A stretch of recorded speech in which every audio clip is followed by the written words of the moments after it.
Good morning, Vietnam!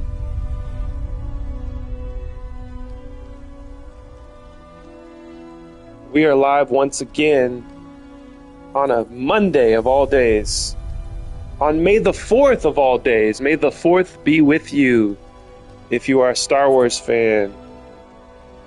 And if you're not, you should be. Star Wars is not dead, as someone once declared. Someone that watches this channel, I would call this person a friend. They declared that Star Wars is dead, and I beg to differ. I think we're just getting started with Star Wars, baby. Okay. It is. Yeah, Malibu Doll Diaries here, very early. May the 4th be with you, Malibu. May the Force be with you always. It is 8:52 on a Monday, May the 4th, in the year of our Lord 2026. Here we go. Malibu is spamming chat already. She's flirting with disaster, because that's one of the only things that I will remove you for is for spamming. But it happens to be a phrase that I agree with, so it's okay. And we don't know what we're doing or where we're going. We don't know what is going on today, but what we do know is that it's Star Wars Day.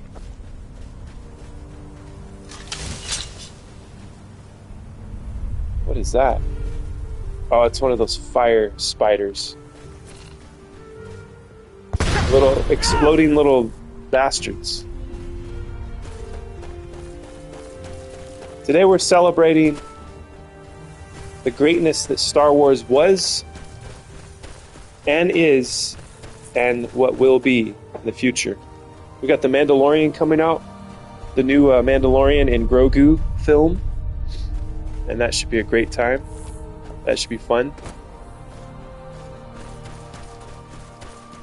I would argue that, what is it, episode 8, I think it is. And that's the one everyone hates. Episode 8 is actually pretty good. I would argue that it's pretty good. And yeah, there's some things that I would have wanted different to happen, but you get what you get, you know? And I quite enjoyed it. I watched it in the theater. And then I go to the internet and everybody is taking a big dump on it. Luke Skywalker returned, which was cool. Could have used him better, character better, but hey, at least we got Luke back, right?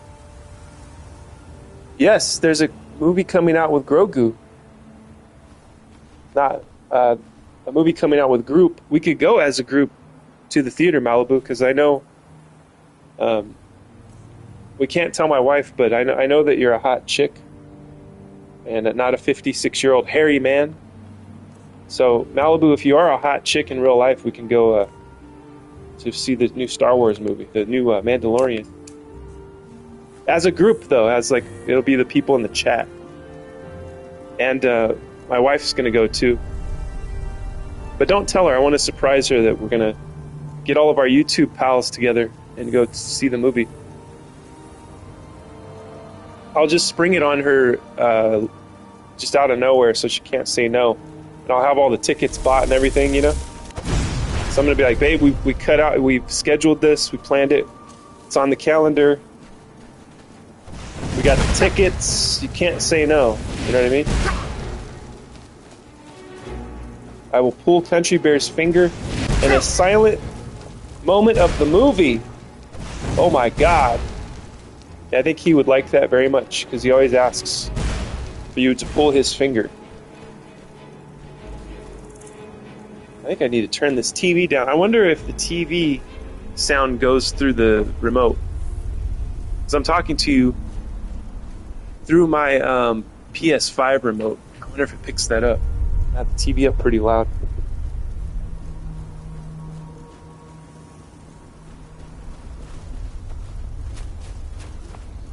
Fighting the ash spawns here. These rotten sons of bitches that throw fireballs at me. They're kind of hard to kill. Let's see. I'm supposed to be using ice on them, right?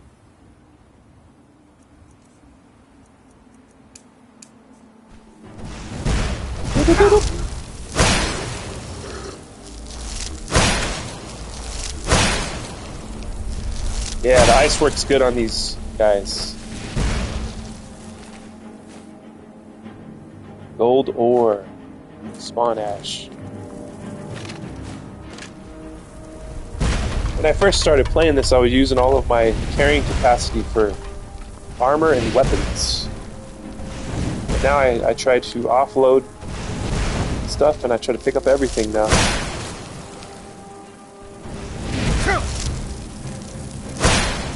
And I am admittingly still trying to wake up.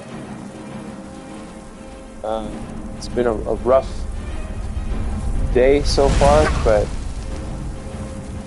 it's going to be a good day, an awesome day. It's going to be a great day like nothing you've ever seen before. It's going to be something so good. Great. People call it great, and it's going to be a lovely day. It's going to be beautiful, like nothing you've ever seen, millions and millions. We're going to get rid of all the immigrants from mental institutions and insane asylums. You're going to love it.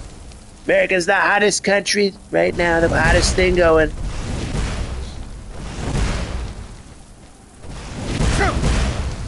Damn. Surrounded by ash spawn. Can't believe I haven't died yet. Drill, baby, drill.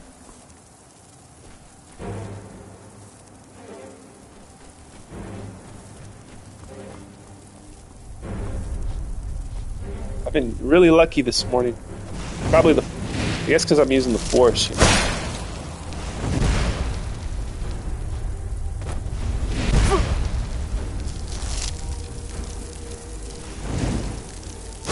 My grandma, on my dad's side, was like Yoda to me.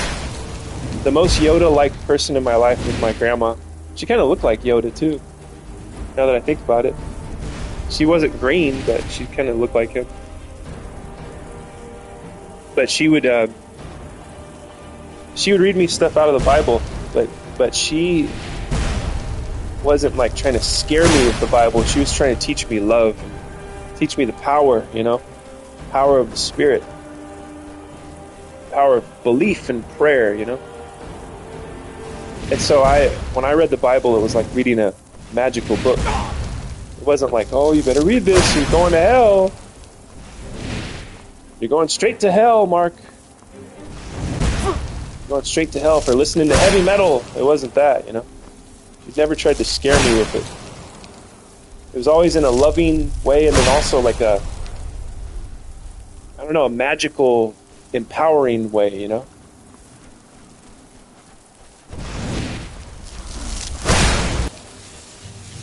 Back to the ashes for you.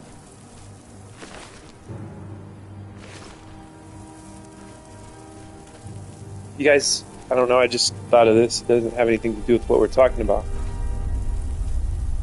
I was thinking of John Cougar Mellencamp. His classic song.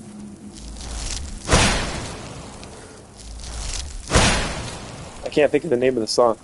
It starts out like, little ditty about Jack and Diane, two American kids growing up in the Southland. And then there's a part on the second verse where he says, sucking on a chili dog, right?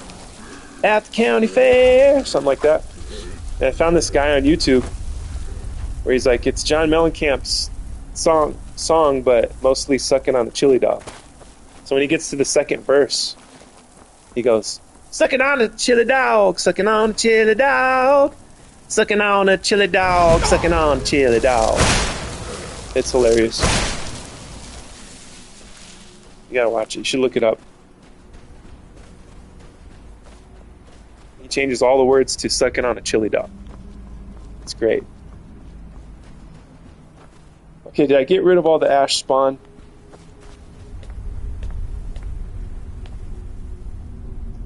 What does it mean, suck on a chili dog? I don't know. You'd have to ask John Cougar Mellencamp. He's kind of a weird guy. He's got this... He has like a rockabilly look. His music doesn't sound like rockabilly. But he's got that big hair, you know? The sideburns. And I just often wonder, because there's some rockabilly guys here in Bakersfield with that look, and I wonder how cool do they think they are, you know? How cool you must feel to have that big hair and to dress that way. That's got to be like super cool. But it's got to be empowering to have that hair, you know what I mean?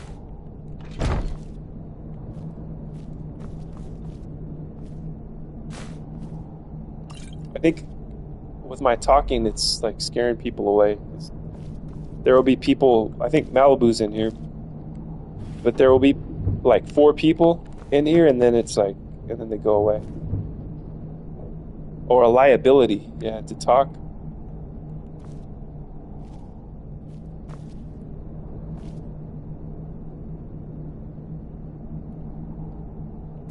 They don't want to hear about sucking on a chili dog when they're trying to enjoy their Skyrim ambience.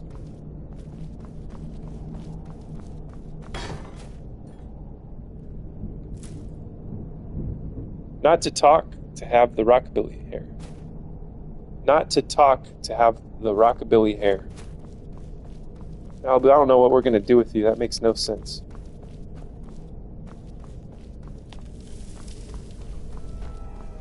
Oh yeah, said life goes on long after the thrill of living is gone. Oh yeah, life goes on. Not a liability to talk, a liability to have the hair. Yeah, it is. Ask Michael Jackson and Richard Pryor about that. Both have had their hair lit on fire.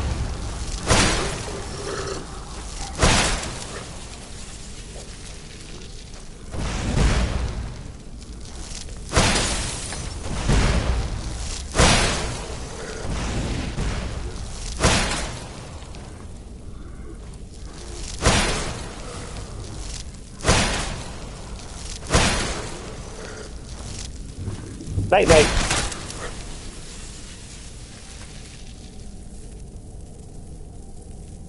Okay, when I'm playing, I'm just gonna watch other YouTube videos until people show up. I wish I could sing. You know, I wish I could sing these songs, but it'll probably throw me a copyright. I've heard you can't even hum a song without getting copyright thrown at you.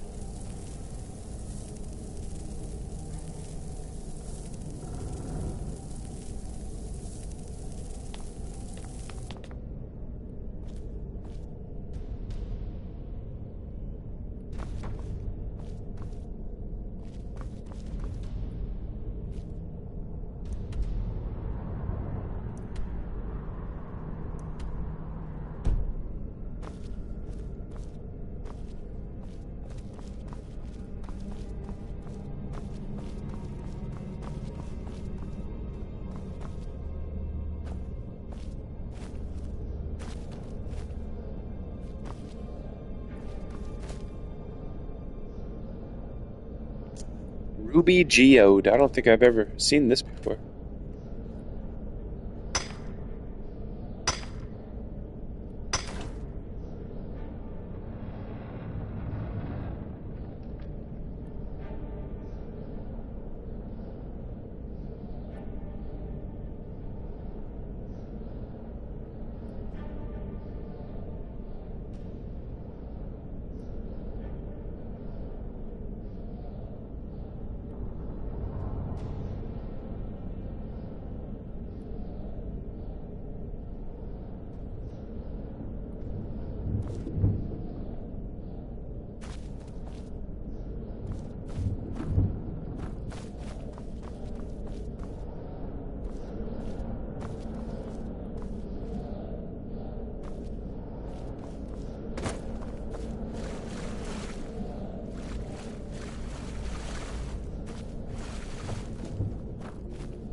Hey, Seth, welcome back.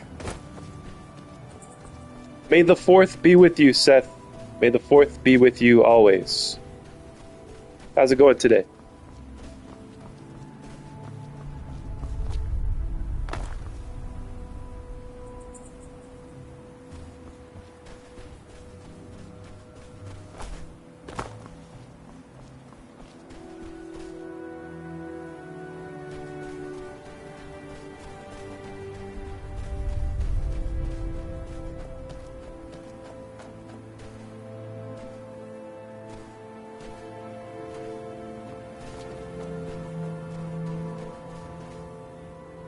I thought I had all the netch jelly. Apparently, I don't. I don't have all the netch jelly.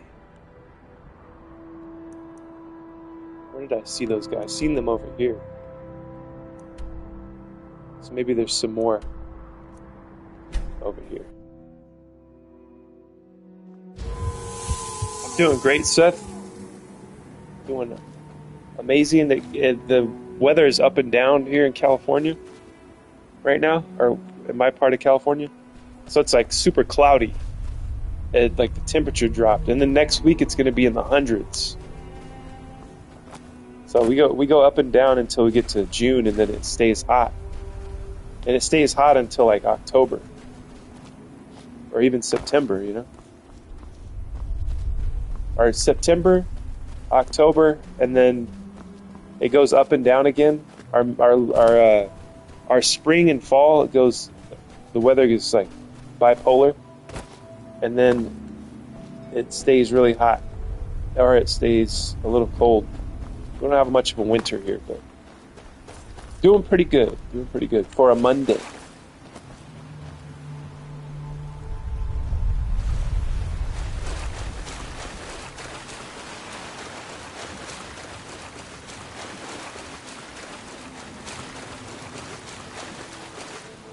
There we go.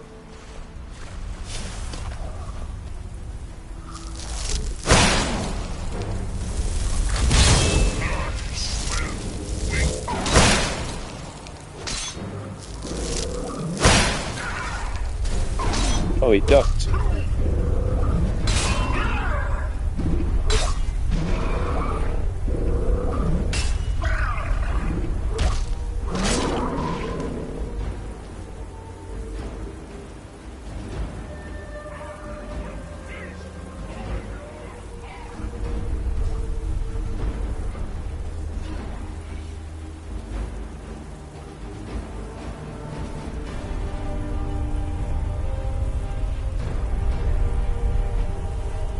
Temperature drops today, and for me it's the only nice day of the week. It's 70 now, but it's supposed to be 50s and rainy all week.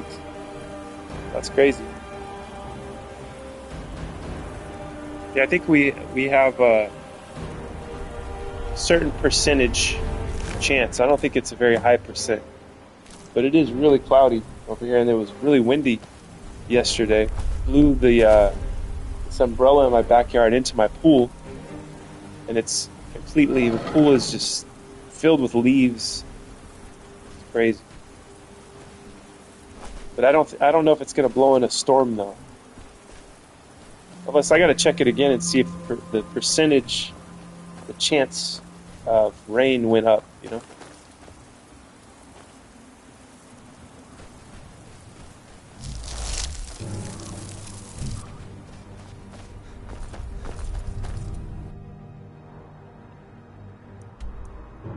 Back to Raven Rock.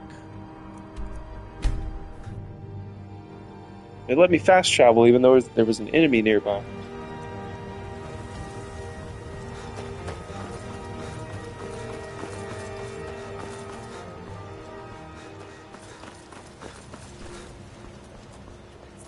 I don't know who sent you here, but you've given us something to build on here. I hope someday we can repay.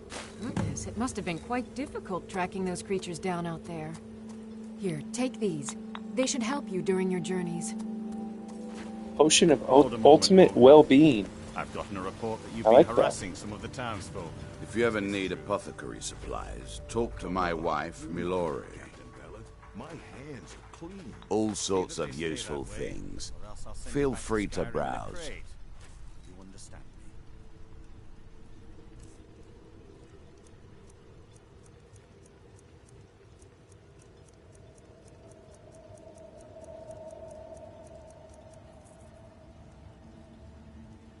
It always pisses me off when a slaughterfish is in the water and it doesn't let you fast travel. Yeah, that sucks. It makes no sense. Next time you're hungry, You should be able to stop fast by. travel even if there's I always enemies have around. plenty of food for sale.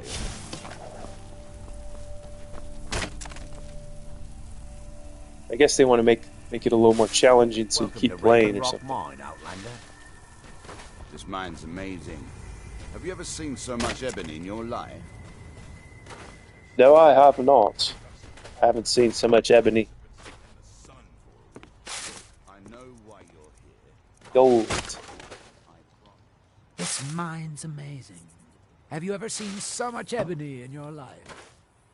You just asked me that, mate. And I told you, no, I have not seen so much ebony in my life.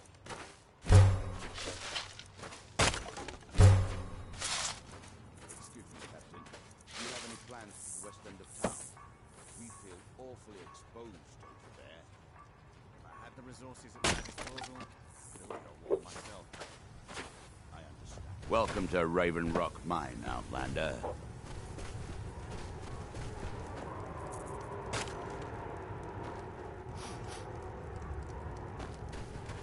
Let's see, I'm gonna go. I've already done the quest in this mine, but I'm gonna go back. It's been a long time since I've been here.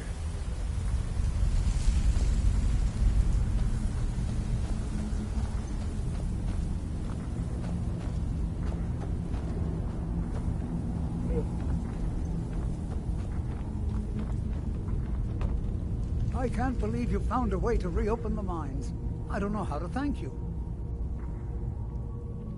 I've been made the foreman of the mine, thanks to everything you did down there. It's good to get the old nose working again.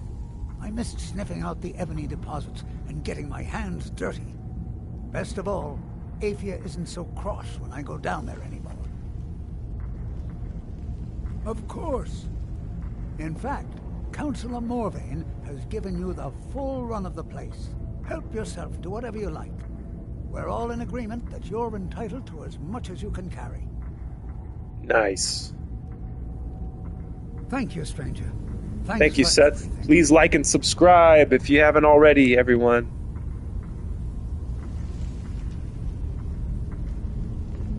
Let's see.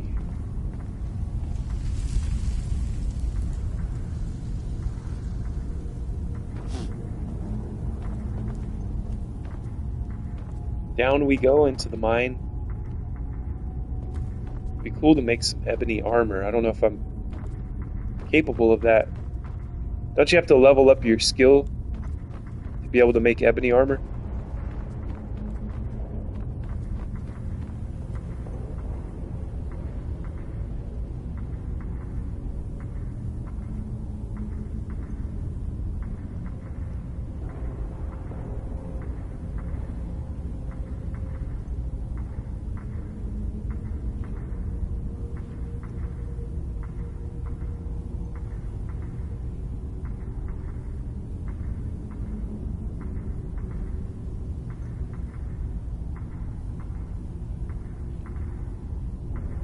And by the love of God, hit that bell. It's high up in Smithy. Let's see.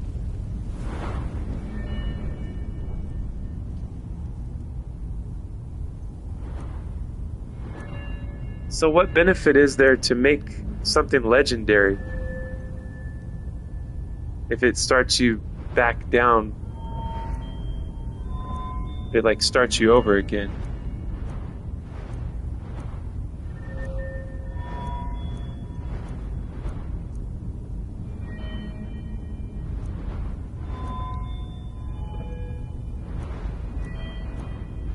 Ebony is very, very important.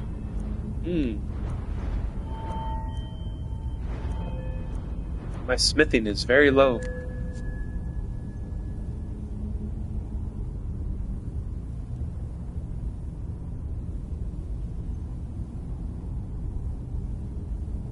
Oh, you can out them into other shiznit. You can put them in other stuff. Okay.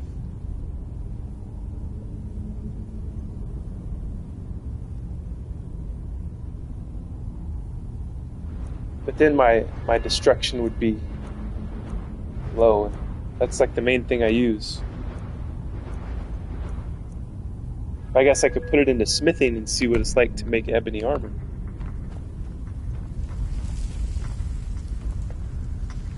There's so many decisions to make in this game.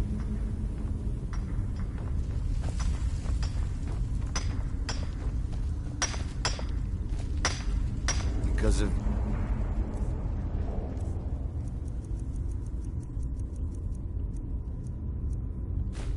my life has meaning again. Thank you. You're welcome. Be careful. No! Am I gonna make them mad? If I mine where they're mining? Yes, Sarah. What about this one?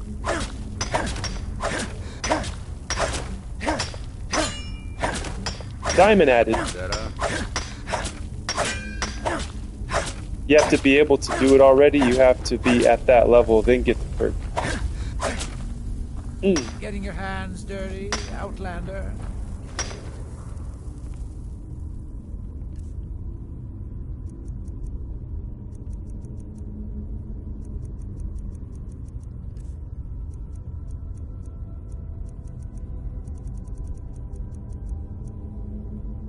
Ebony ore. See, I got some now. Let's see.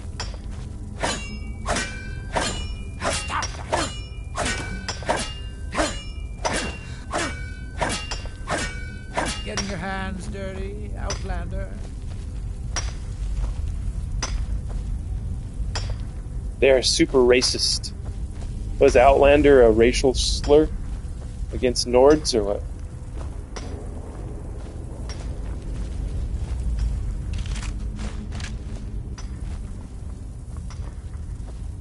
Hey, this looks like something, but it's nothing.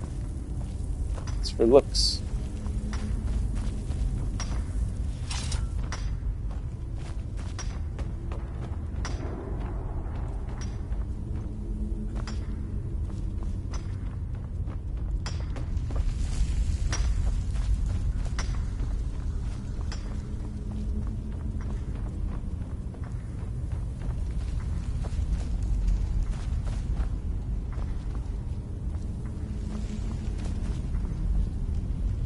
Dark in here.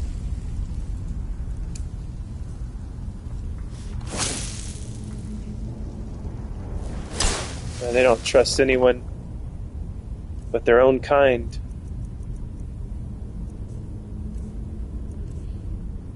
Candlelight.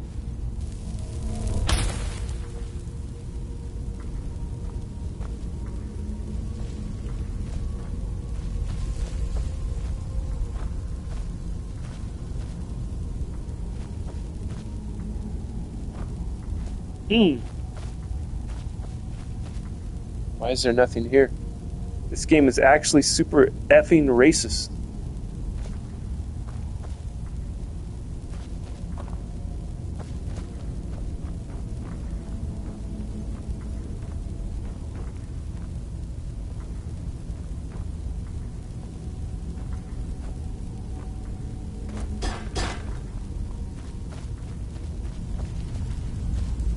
Why is there nothing there? Darkness. I've been out of the business so long, I almost forgot how to swing. Evil. His name's Evil. That's a cool name.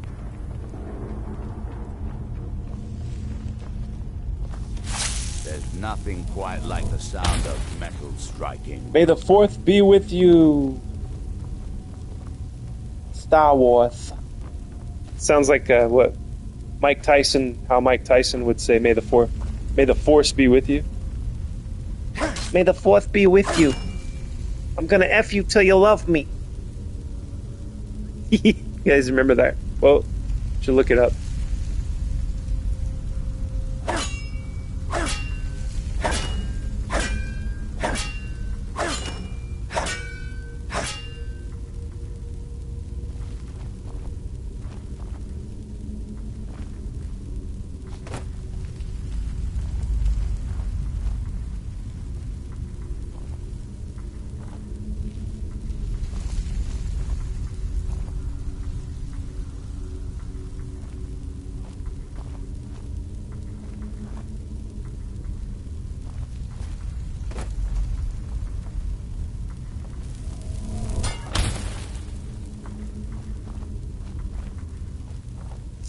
Favorite Star Wars character? That is a great question.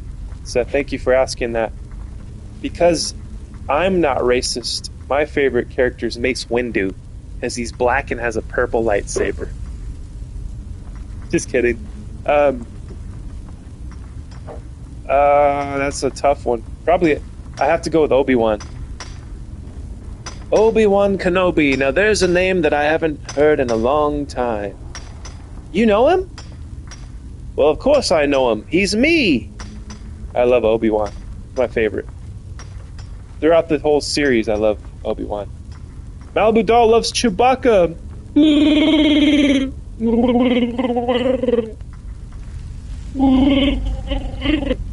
Shut up, Chewie. I know. We're gonna go. We're gonna go right now, Chewie. Don't worry about it.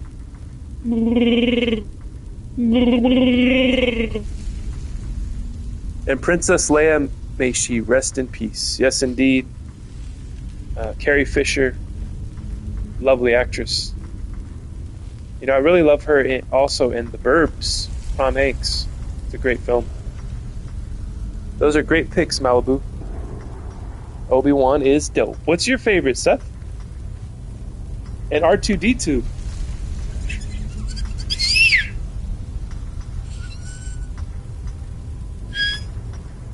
LOL, I'll tell you the person I hate the most first. It's Luke. You hate Luke the most? Is it because of his acting? His acting wasn't as good as it is now. Back then, and he got better though. And I love Carrie Fisher in Drop Dead Fred. I remember that. Drop Dead Fred, that was cool. That's the imaginary friend, right?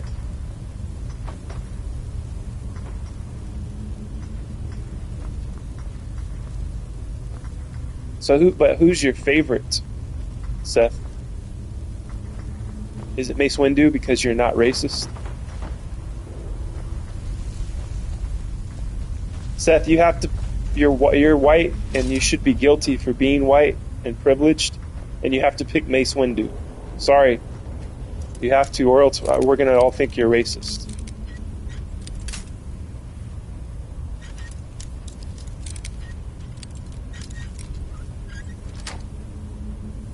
Yeah, I like the actor. I just don't like the farm boy.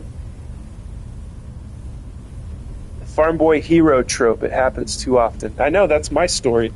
I'm the farm boy hero. I wanted to be a pilot, and then my uncle was like, no, you have to work on the crops. But I wanted to go to the Tachi station and get some power converters. That's what I told him. Yes, you have to see the scene when Fred is in the restaurant with Elizabeth. Darth Malgus is my favorite. Is he in one of the films? Darth Malgus? Or are you hitting me with the lore from the books, Seth? Then I'm racist as fuck, haha, because I picked a person more pale than me. I love the Sith Lords. I love Palpatine. I love those guys. I would definitely join the dark side. I'm not gonna lie. I would be part of the Empire. I would join the dark side. Never underestimate the power of the dark side. He's in the Old Republic. Oh, is this the game? From the game, huh? I should have known.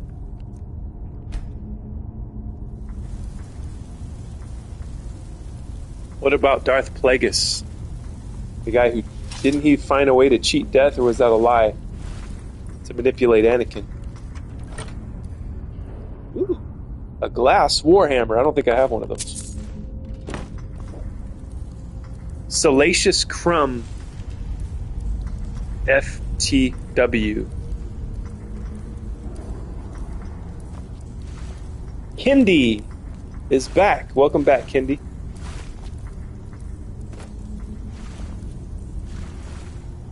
Salacious Crumb for the win. You guys are hitting me with... I don't know these characters. I only know the movies. And I haven't read any of the books. I have some of the books, I just haven't read them. Salacious Crumb, is that a character? Or are you calling me a slur, Kendi? After everything we've been through and I learned your proper name, and with you, Malibu. That was a lie, definitely. Actually, Palpatine is my least favorite besides Luke. Wow. You hate Palpatine that much? I think the character is great. The actor is great. But he is a royal asshole. Salacious Crumb is the little pet on Jabba the Hutt's shoulder. Hell yeah. I love that guy too. Yeah, he's great.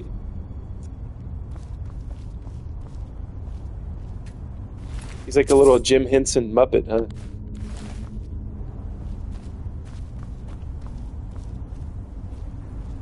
Curtsy, Malibu. Malibu has curtsied in the chat. First time I've ever seen a curtsy in the chat. Thank you, Malibu.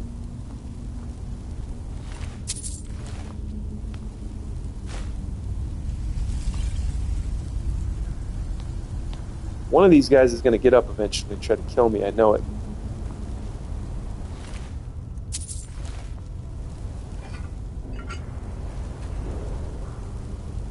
I think he's the worst Sith to exist. The actor is great, yeah, but I like the old Sith when there were much more. Not the rule of two. Yeah, it's kind of weak. They can't handle more than two at one time. Kind of weak that they're threatened that much, you know. I used to imagine I was Leia chained up to Jannah the Hutt. Who the hell is that? Chained up, that's Malibu. Are you trying to turn me on right now? I don't think you should. Don't play with me. Don't flirt. Don't tease me, Malibu. Jannah the Hutt. Was that the Indian version? Jannah? I'm not going to do the accent. I'm not going to do the accent of what Jannah the Hutt would sound like. Oh dear. That's how the Indian Jannah the Hutt would talk, right?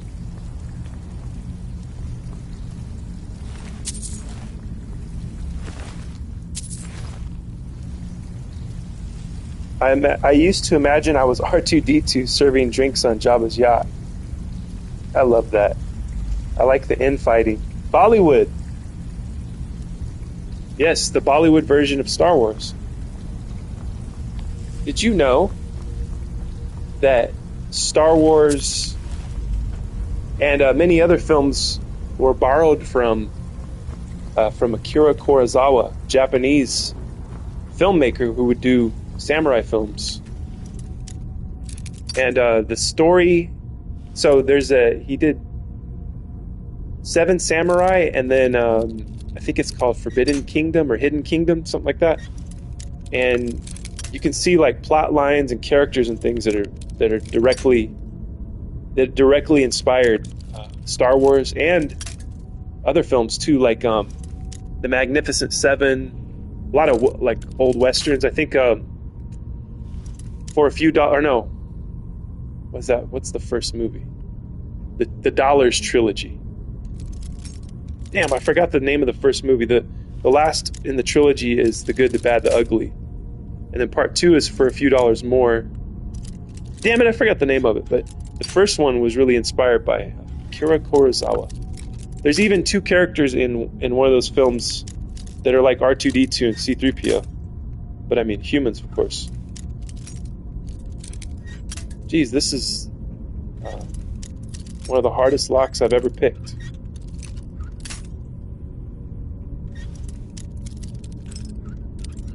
Son of a gun.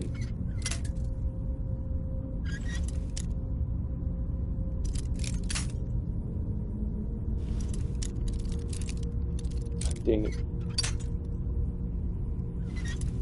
I'm not leaving until this goddamn lock is picked. There we go. Yeah! Look at all that. Did you see all that gold? Staff of the Healing Hand. I don't think I need that. I can't afford to carry it, I don't. I will be right back. Alright, Malibu. We'll see you when you get back. We'll be here.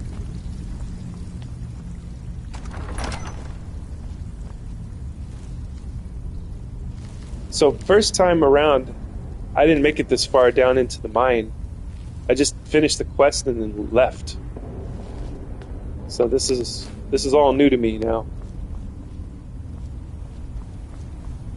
So I'm glad I came back down here. I figured I didn't explore the whole mine because it was when I first started playing, so I didn't know what I was doing. You know, I didn't know that this place went deeper. I was just concerned with finishing the quest.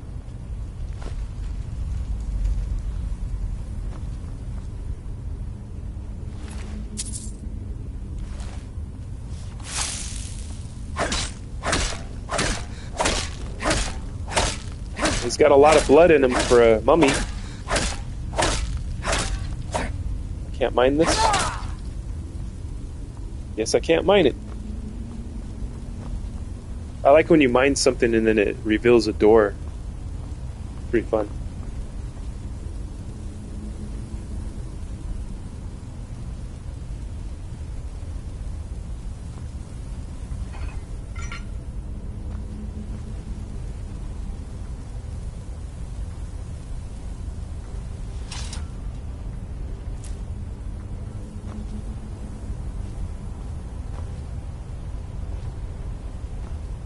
What can I make? Let's see.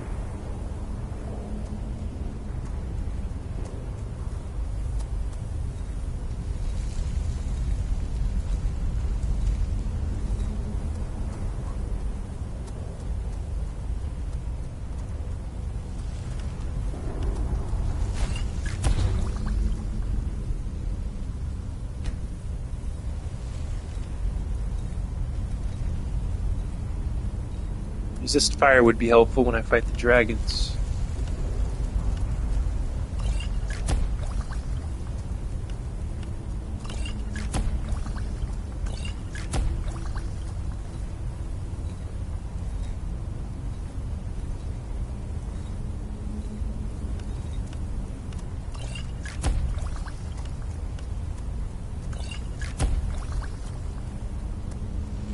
How many hours have you been on Skyrim so far? You can check a load to see.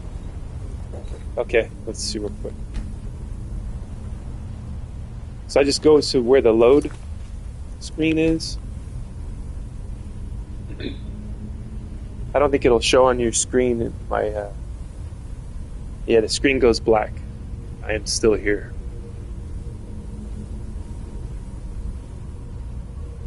See, I'm scrolling down. Save 1, prisoner, was February 6th of this year. February 6th. That's how long I've been playing. 5 p.m.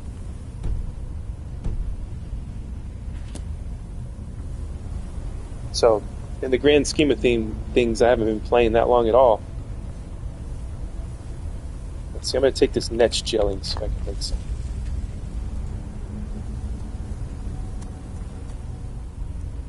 My most recent save? Okay, let's look.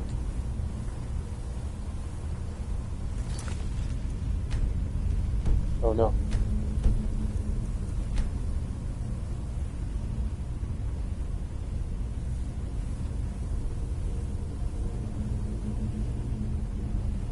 My most recent save is 9:41 a.m.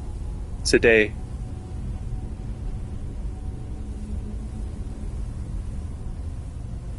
So, almost exactly 3 months. 2 days shy of 3 months.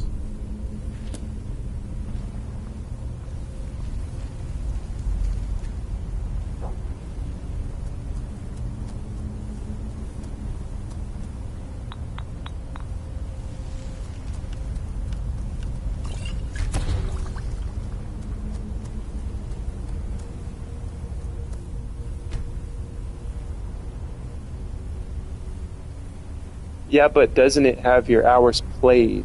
It should say the hours. I don't think it does. It'll say when I go to the home screen, the PS5 home screen. If I do that, it might end the stream. The last time it ended, I thought you could switch between games.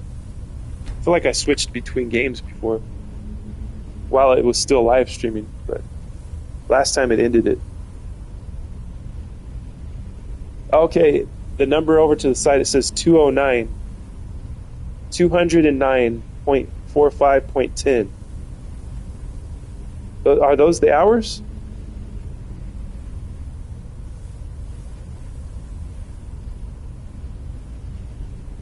$209 hours?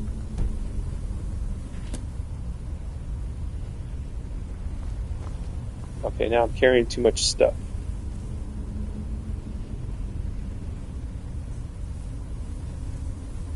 Nice.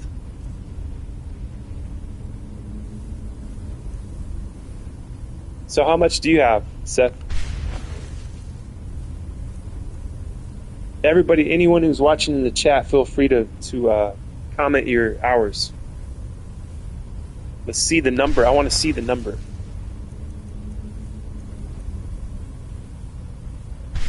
Got it, Seth.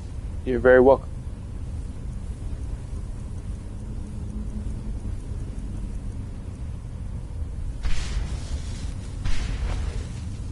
I'll have to check when I get home. Faux shizzle.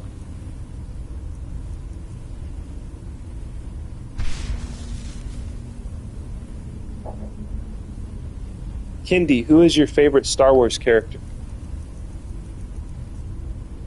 Did you say? Oh no, you already said. You said the unscrupulous scrotum, right? Was that his name? Unscrupulous scrotum? No, salacious crumb. There we go. Oh God. Well, I started a new character recently, but I've had countless hours, I think. Salacious crumb. You probably have like 10,000 hours of Skyrim, right? 10,000 hours to mastery. Have you guys ever heard that? You guys heard about that? I think there's a book about that. I'm trying to think of the author's name. He wrote the 48 Laws of Power. And he wrote all these books like the Art of Seduction, I think it's called. Can't think of his name. He was pretty popular for a while. And then everybody moved on from self-help. Nobody gives a shit anymore about helping themselves and improving. 10K hours, yeah, I have heard. 10,000 hours. If you do 10,000 hours of something, you're going to be a master at it. You read 48 Laws? It's a pretty interesting book. I have it. I've flipped through it every once in a while. That scared the shit out of me. I've flipped through it. I've read some of the chapters, but I haven't read the whole thing, though.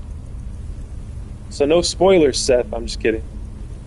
I like how it's written, though. I like how they give you historical examples of doing things the right way, and then a historic example of how it went terribly wrong. Now self-help is in the form of TikTok influencers. At least the BS is free now. Yeah, you don't have to buy the book. TikTok is something that I could never get into. I've tried many times to get into TikTok. I can't do it. I just can't. I can't handle it. Oh shit. And then, like, when I download the app, it bugs me with so many notifications, of stuff I'm not interested in. And so I have to uninstall the app. I can't do it.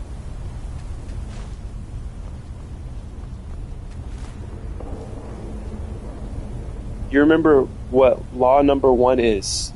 Yes, Seth, I remember law number 1, and you should follow and remember law number 1 as my mod. And the law is never outshine the master. TikTok is gay. Never outshine the master. The first and most important law. Because it's a quick way to lose. If you threaten the master, the person, your superior, right?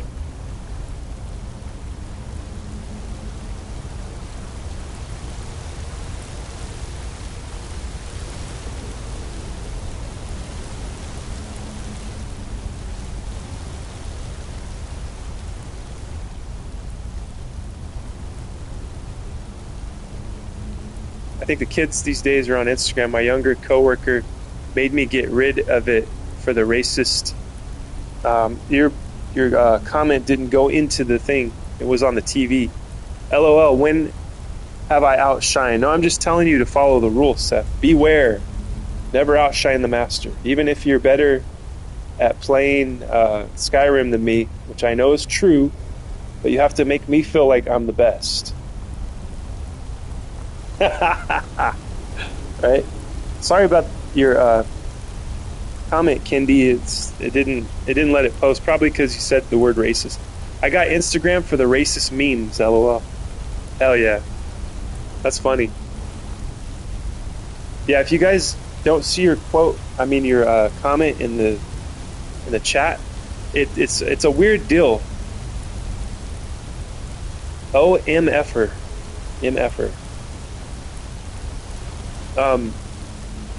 Nobody is erasing your comment, like none of us are erasing it.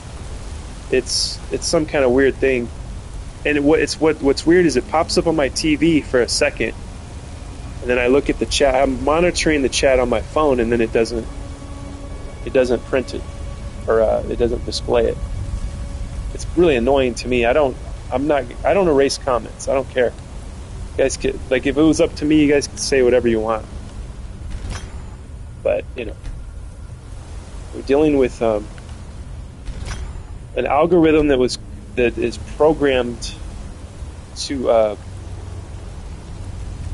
an algorithm that's programmed to make me Indian, not Native American, which I already am.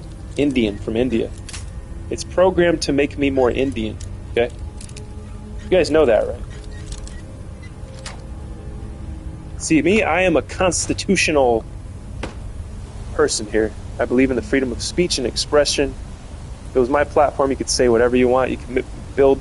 I'm not going to say it. Well, it's hard to tell because people that type message would still see it, but others won't. Okay.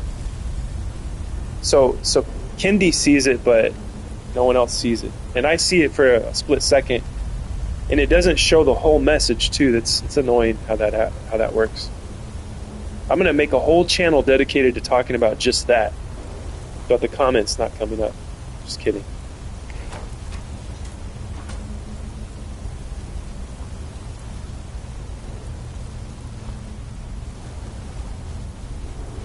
Okay, that didn't do anything.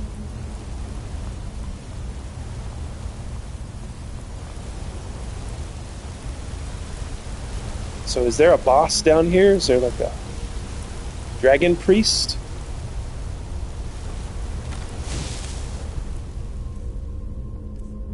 Let's light this place up. I was hanging out with my liberal friends the other day, and they were talking about like how it's not funny racist jokes aren't funny and stuff. I just sit there and let them talk. I say, "Oh, you're so cute. You're so cute, liberal friend." Like I've told you guys before, in many ways, there's a lot of things I stand by that are on the same thing that the left would stand on, certain principles, but gotta lighten up. Gotta lighten up. Sorry, Kara, but you have to lighten up. If Kara's here. Racist jokes are hilarious, yes. It's better to have a joke than to oppress somebody or repress yourself, your expression. They've always been funny. No matter who, like somebody's telling a Indian or a Native American joke or a joke about crackers and honkies and stuff, I don't get offended. But people like to hold things over your head, to have power over you. That's what it's about. It's about power. No, you can't say that. No, you're not allowed to say that. Friends love to talk shit. It's a form of joking. Yes.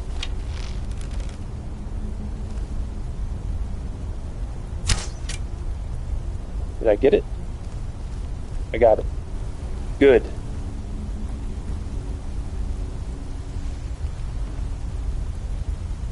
Racist jokes. Yes. The answer is not censorship. That's all I know. And it's your intentions too. Like if you're just walking up to a black lesbian and just screaming the N-word in her face, yeah, that would probably be wrong. I mean, I better not say this. I would laugh at it, but it would be wrong to do to this person, you know? If you're saying it on a YouTube video or on stage, a comedy club, you know, why is it wrong? You're not doing it out of hatred to, like, hurt a marginalized group of people. And what happened? The left used to be the champions of free speech, and they were against censorship, you know? Things have flip-flopped on it. Everything's upside down. Whoa, look at this place. This is beautiful. Like Serrano would say if she was here. This is beautiful. Glad you're here with me. I hate the term reverse racism. Makes no sense. Yeah. What's real racism is giving somebody a job based on the color of their skin and not the content of their character. That's the real racism.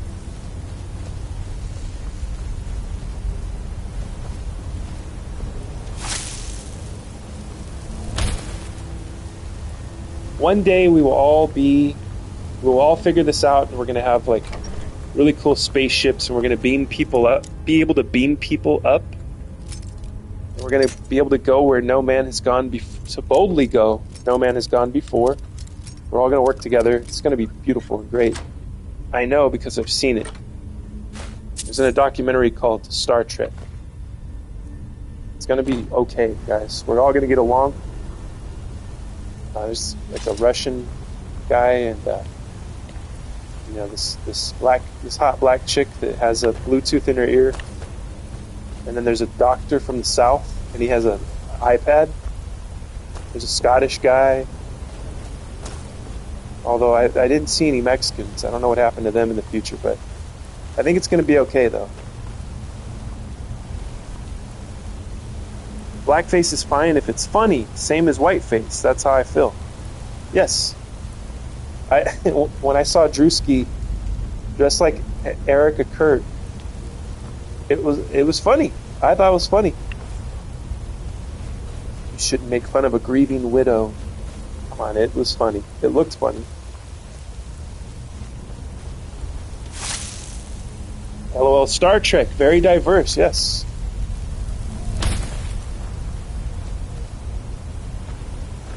My God, that was awesome. Thank you.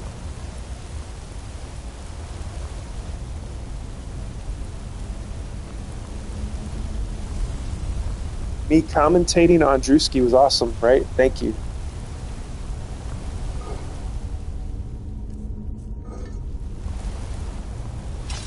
Yeah, whoever's doing the makeup is amazing. Like, I don't know, it's next level. It's scary. I have mixed feelings about that because people tell us it's bad, but all of a sudden it's fine. Well, we just don't listen to the people that tell us it's bad, because creativity is going to suffer if you listen to these buttholes, these schmucks. You know? Bloodscale Barrow. I've been here before. I don't know which way is up. I don't know which way I came in. I'm completely lost here. But there is a door somewhere.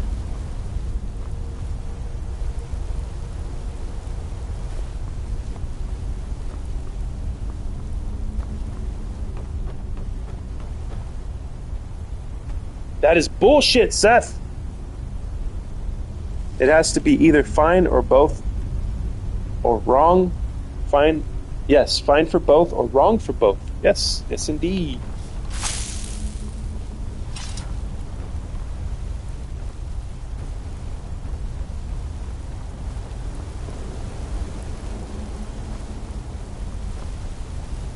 I'm agreeing with you, Seth, by the way.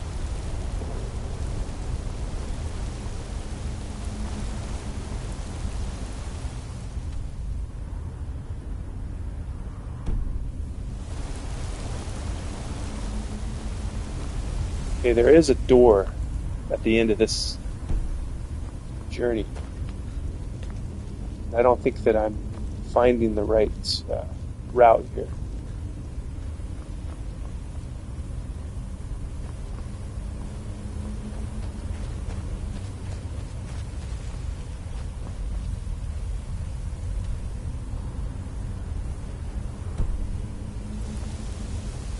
Okay, guys, I'm going to have to do it. I'm just going to have to jump down, I think. All I'm saying, equality for such issues is important. If they can do it, I think we can now. Absolutely. You guys ever watch Adult Swim? Absolutely. At the end of the shows, they would have...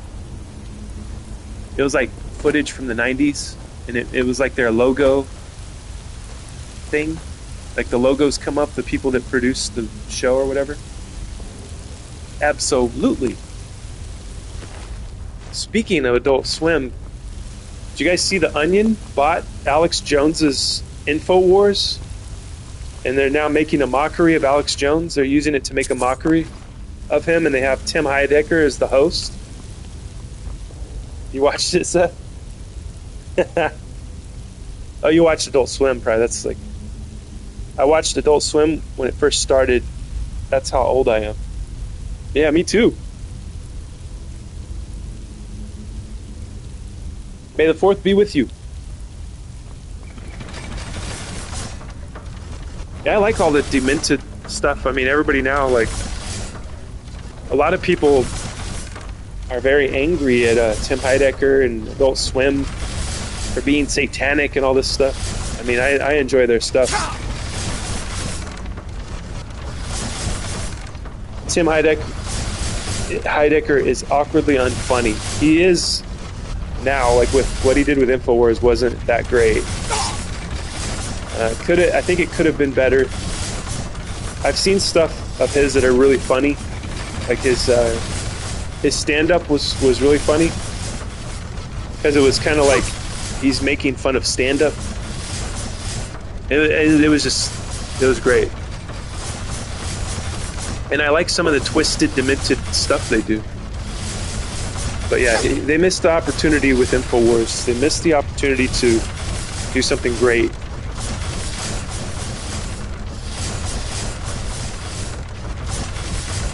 A Sam Hyde girl, hell yeah. Yeah, I was telling Seth the other day to check out Sam Hyde. It's Sam Hyde, that's how he got big. They had the YouTube channel, but then they had the $1 Million Extreme World Peace on Adult Swim for one season, and then they got canceled.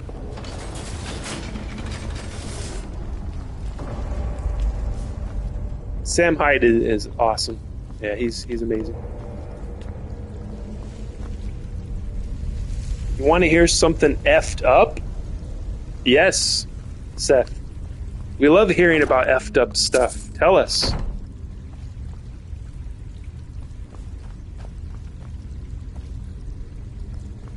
Always, Seth.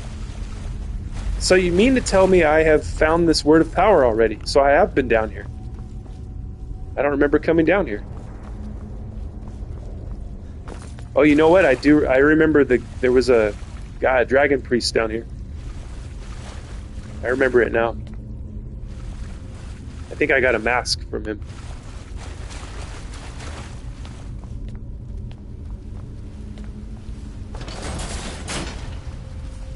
Okay, is there a secret shortcut out of here?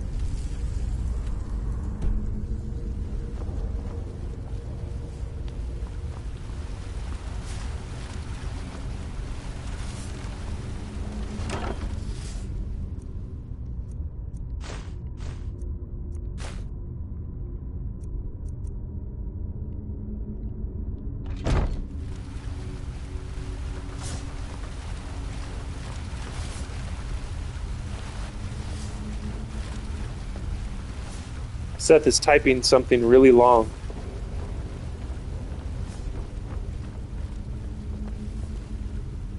We're waiting on the edge of our seat, Seth, for whatever you're going to share with us.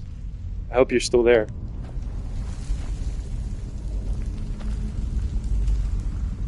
I have to get cracking on my shouts. I have like 14 unspent dragon souls. Hell yeah. Because I thought governments will do anything to pass a bill. What were you... Did you type something that didn't go in there?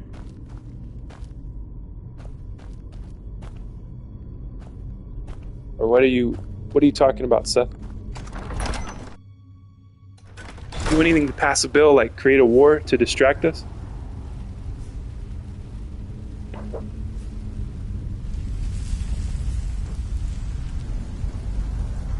Is this where I need to go?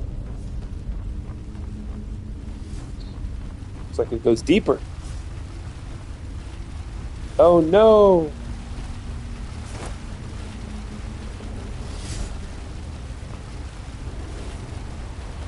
I didn't let you say it. Maybe you could use coded language, Seth. Tell us.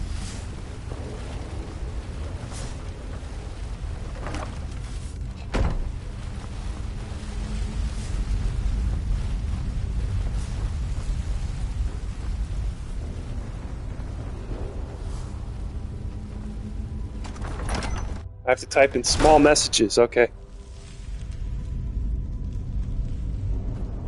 Just don't mention the words, you know which ones.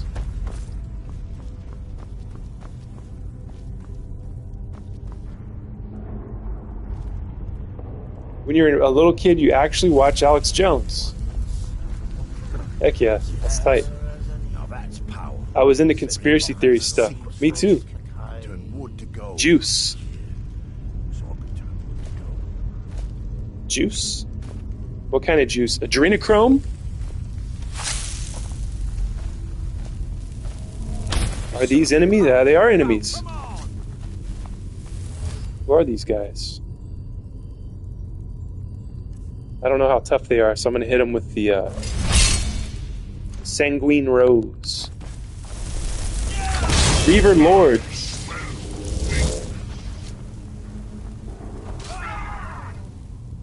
Juice? I know, I get it now. Brazilians, right? Sam Hyde and their crew call them Brazilians. He was a crazy lunatic that I listened to for a while. Yeah, he was great. I love Alex Jones. He's a great entertainer too. He's super funny. Juice is one of the words he can't say. That's right. Kendi knows the term. You were 13 watching Alex Jones? That's pretty wild.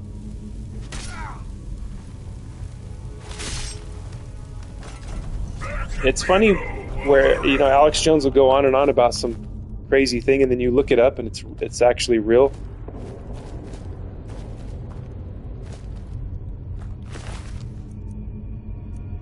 Real meaning there's like sources for it that are legitimate. Alex was right about a lot of things, yep. He was.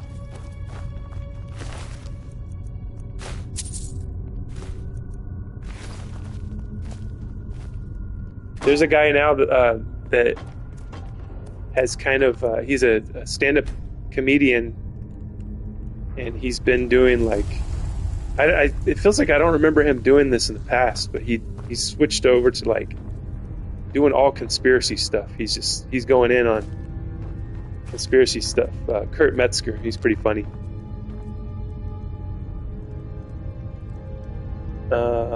I think still misses a part of what I say. I thought it was staged, and now that's why he doesn't have a show.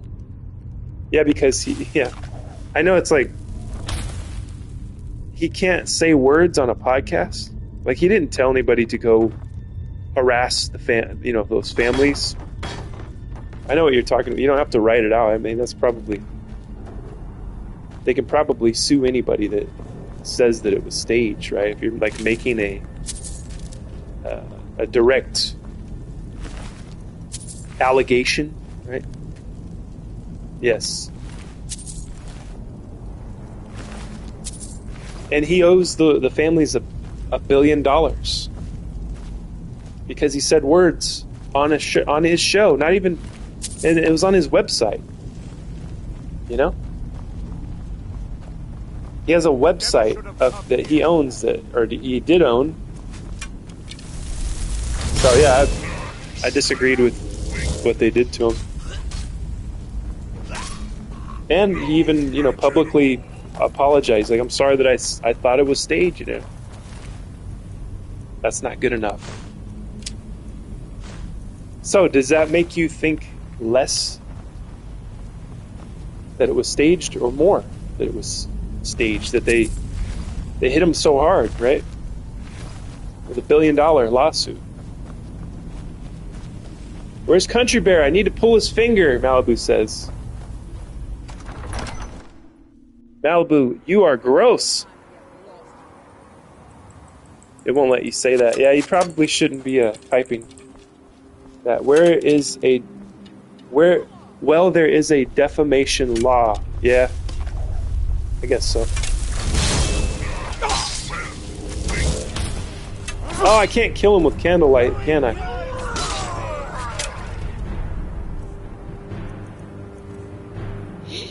Yeah. Yeah, I guess because he called them crisis actors and stuff, right? I guess that would be considered defamation of character.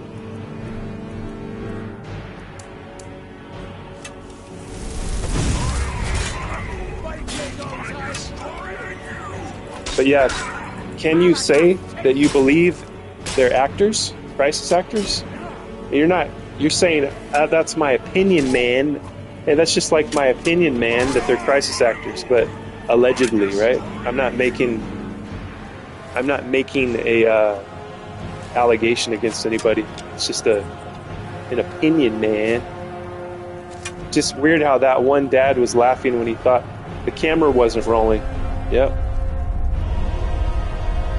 NRB. I mean, be right back.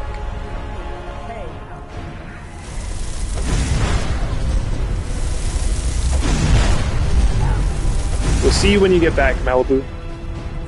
We're deep in the weeds of the most forbidden conspiracy theory, the $1 billion conspiracy theory that ruined Alex's life, ruined his show. So what's he going to do? Why doesn't he just start the Alex Jones show? You know what I mean? He's still going to go on podcasts and stuff. Hopefully he'll still be on Rogan. Pictures of the kids with a certain president.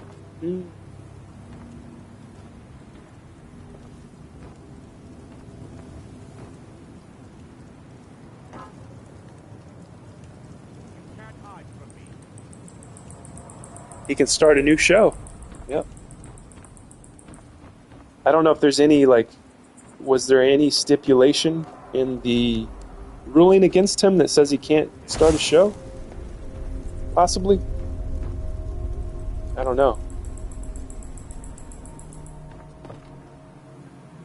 Rogan and Alex is a funny interaction. It's got to be my favorite of Rogan's shows. I've watched a lot of his stuff. It was like the second appearance of Alex Jones. I think it was Joe Rogan planned it out so that it was episode number 911. That one is, I think it's the one with Eddie Bravo. Dude, that is one of the funniest things I've ever seen in my life.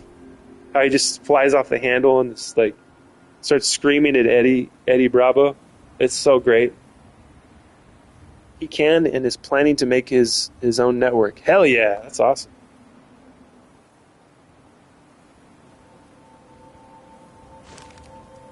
I love the conspiracy theory that Alex Jones is actually Bill Hicks.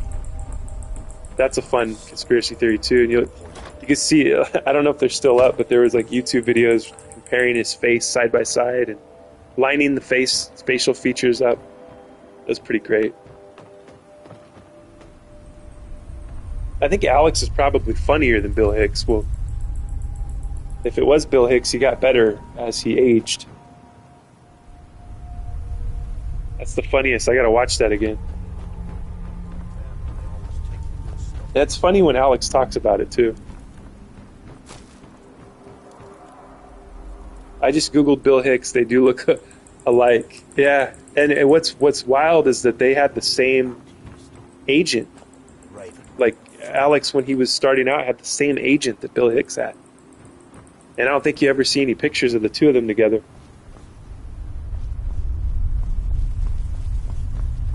So he's probably not Bill Hicks, but still, I mean, they do look a lot alike.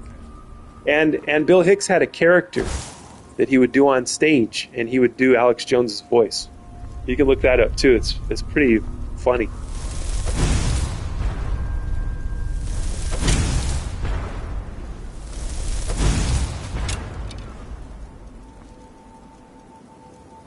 Let's see, can I go down here without dying? I'll have to save it.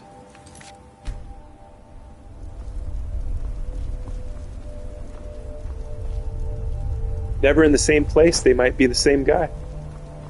I think there's like an age thing though that might not make sense. I think Bill Hicks was, well, I don't know, he might not be that much older than Alex.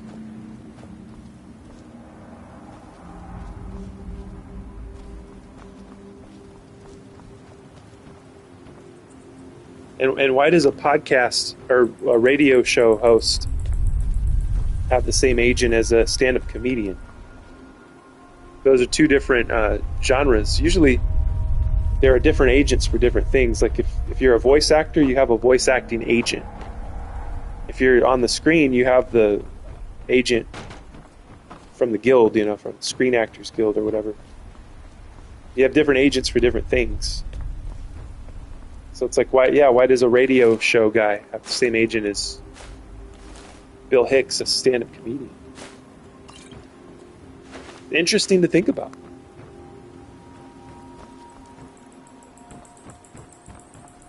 But I would never just say like, oh, this is what it is. He is Bill Hicks, I would never speak of anything in that manner, I don't think.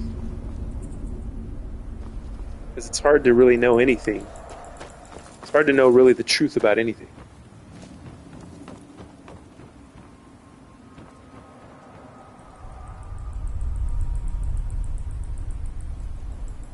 Do you kike meet the Fockers? Seth, what did we say about the Jewish slurs in this chat? Kike? That's inappropriate. That's uncalled for, Seth. Surprised they let that word go through. Yes, it's very surprising. That's like one of the worst words you can use. Like. Yeah, this is a funny movie. I haven't seen it in a long time. That's part 2, right? So that's like part 2 of Meet the Parents, I think, right? With Dustin Hoffman.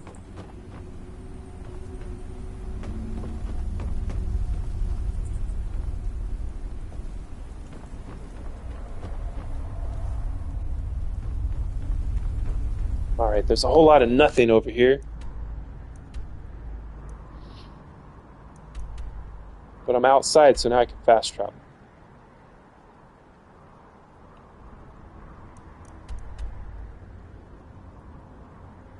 They're coming out with a new movie.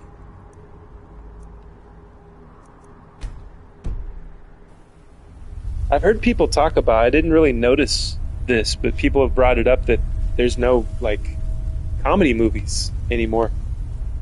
I don't think that's true, right? Adam Sandler has been making movies non-stop since the 90s. That's crap comedy, Kara says. Which one? Ben Stiller looks just as old as De Niro. Jesus. Yeah, that's weird. And I looked it up, and there's only a 20-year difference. Stiller looks as old as De Niro, though. That's sad. Poor Ben Stiller. It's supposed to be crap comedy.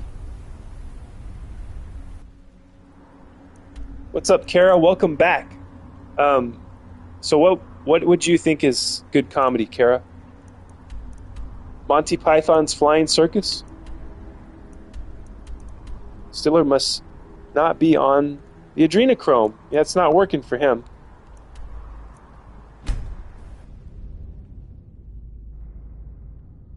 There's this YouTuber that doesn't say the word adrenochrome. Fittest Flat Earther. You guys gotta watch Fittest Flat Earther. He's hilarious. He thinks that people have like faked their death and that they're vampires and all this stuff. He says like 3 different options for what they are, and he says that they're vampires and they have to fake their death because then we would see them never age and never grow old. And he calls adrenochrome. He says abrenobrome because he's afraid to say the word. It's hilarious.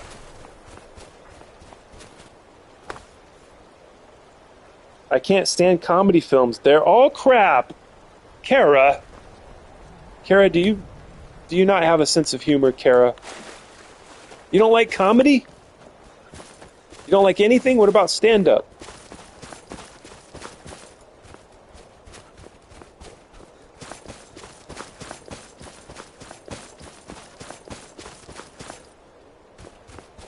I like how you spelled crap in all caps. Now that's funny. Not all comedy is supposed to be just funny. Some things are cheesy, stupid comedy.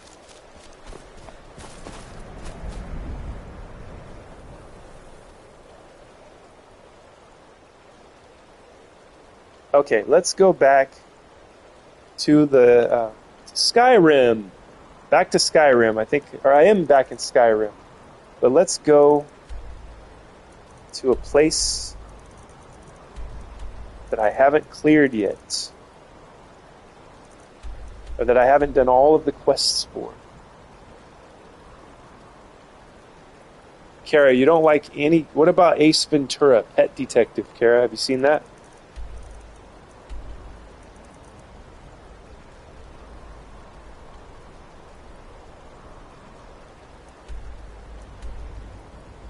People make a song and dance over every little thing. People making a song and dance over every little thing is not for me. Are you talking about musicals? So you don't like musicals either? What about Willy Wonka and the Chocolate Factory? Kara, have you seen Willy Wonka and the Chocolate Factory? Kara, do you like anything at all in this world? Kara likes Skyrim, I know that for sure. Hey, there's my horse. I haven't seen the horse in a long time. Do I have a quest thing on the list here? What is this? Oh, this Valdor's hunting. This thing doesn't work. I'm gonna go try it anyway, though. A cop pulls out a rubber boob from the RV and has a southern accent. Look what I found. Look what I found. It's a rubber booby. That's dumb AF, but it's cheesy comedy, which is good. Yes, I agree.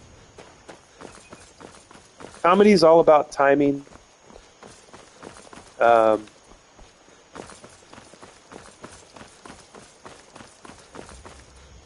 It's creativity. If you're making a skit, it takes work.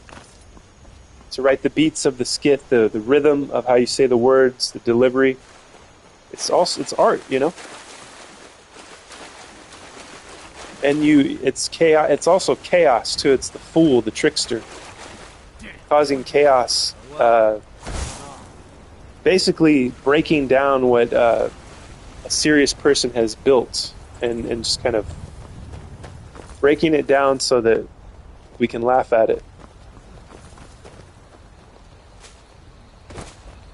I hate films like that. I never been into. I hate films like that. I never been into comedy films. I find them stupid more than funny.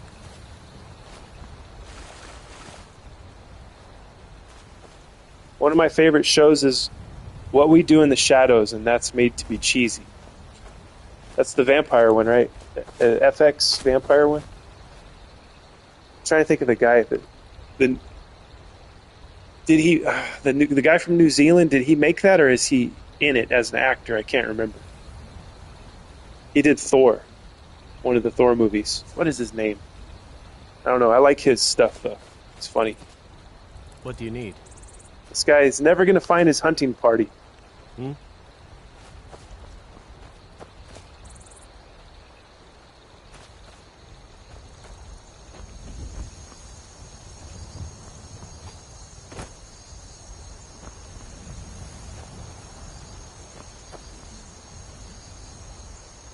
He's got a sword. Don't even think about it.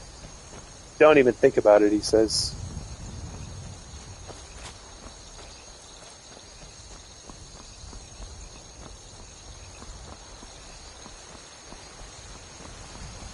I know the guy you're talking about. He wrote the show and was in the movie before they made the show.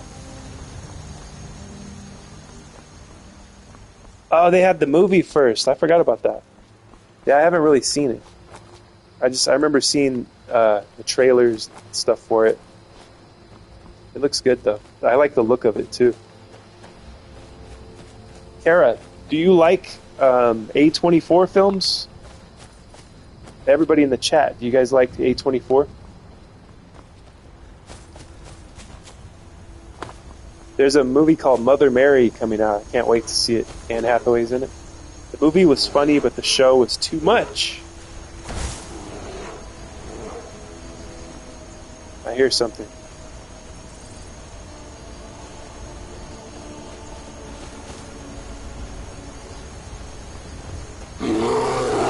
There he is.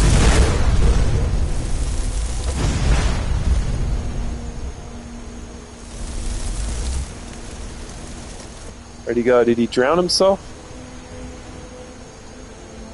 Very funny, kind of like Paranormal Activity vibe to it. Everything is recorded. Yeah, it's like the cameraman's kind of like there with them, like documentary style. That's how The Office is, and Parks and Rec, and stuff like that.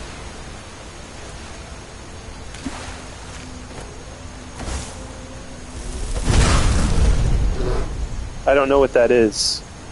You wouldn't like it, Kara.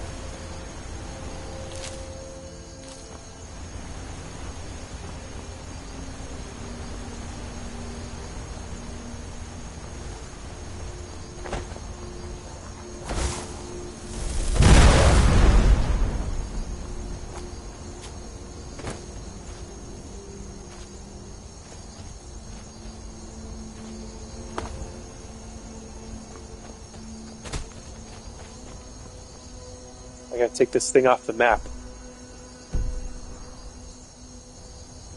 Because this Valder's never gonna find his hunting party.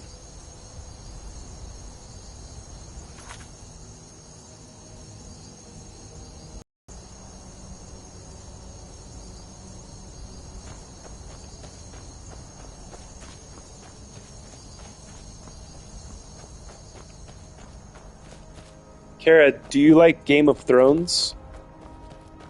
Oh yeah, I asked you guys if you like A24 films. Nobody answered. My husband. Oh, here we go. My husband wants me to watch Hereditary, but I can't watch stuff where kids die. Oh. Hereditary's a masterpiece. And I think horror fans have made such a big deal about it that now people are contrarian towards it, so they're not going to give it a chance. Because, you know, the people that love horror, people that are kind of like experts in horror films and stuff, have said it's our generation's Exorcist, you know. And it was a very powerful film. And it was... I think a work of art as well. Kara says, I never watched it.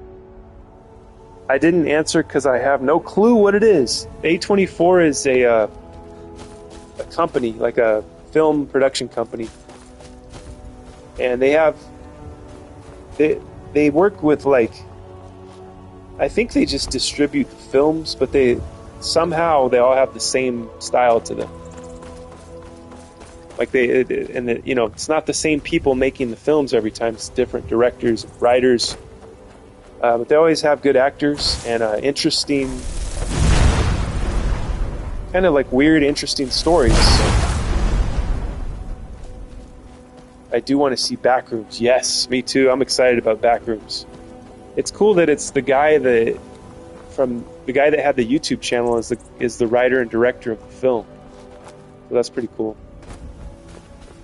And it looks like it has good actors in it. Mother Mary looks good. Looks interesting. With Anne Hathaway looking smoking hot because Anne Hathaway's a vampire and she doesn't age. Anne Hathaway is actually the Anne Hathaway that was married to William Shakespeare. If you look it up, and her husband in Anne Hathaway's husband right now in real life looks like paintings of William Shakespeare. Pretty funny. I think I might have learned that from Fittest Flat Earther.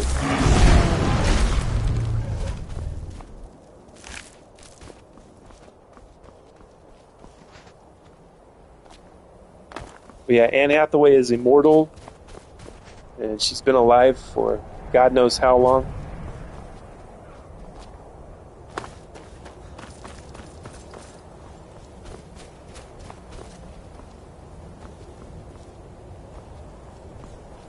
That's close enough. I'm warning you, back off.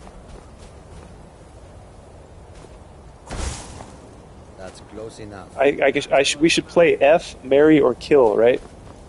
Now end this. That would be a highly inappropriate game to play for this day and age.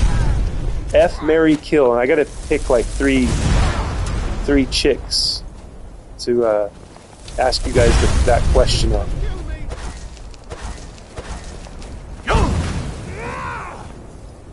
Let me think about it. You guys know who Anne Hathaway is, right? She'll be on the list of F, marry, kill. You guys know what that is, right?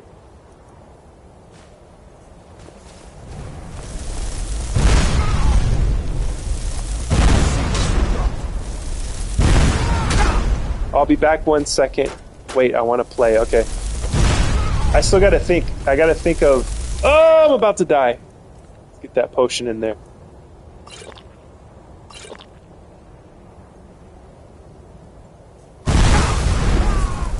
Damn. That was a close one. Anne Hathaway would be a K for me. That's hilarious. So obviously you don't like Anne Hathaway. Okay, let me think. This is kind of difficult to think about this.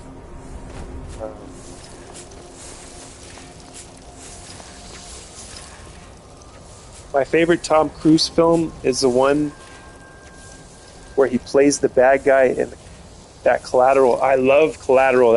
I love that. That was an awesome film. And that's the same guy that made Heat. Michael Mann did Collateral. And that was you, Kara, right? You said you love Heat? Or was that someone else said that? Yeah, that Collateral is awesome.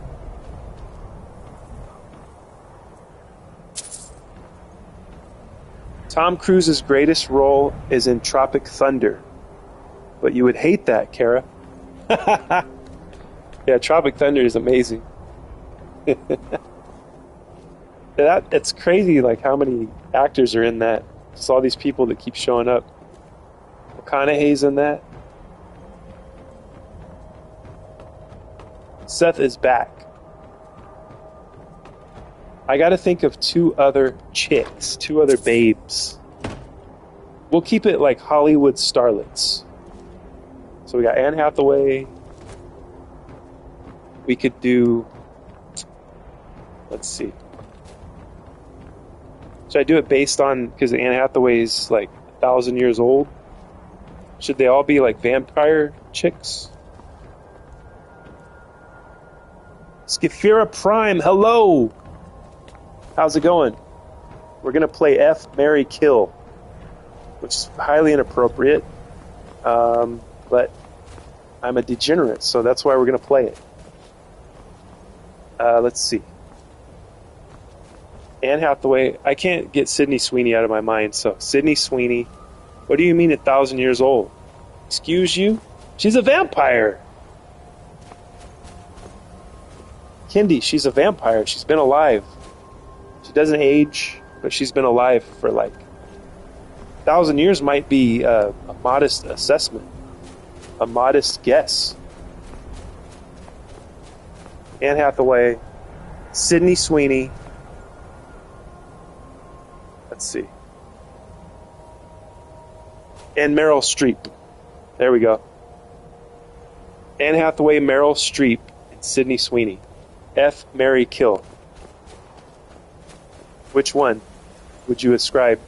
So, Kindy says that Anne Hathaway is a K, a kill.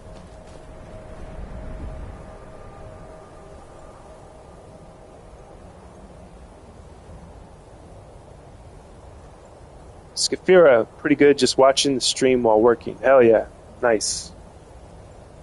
Okay, I thought you meant in real life. No, I'm just being silly.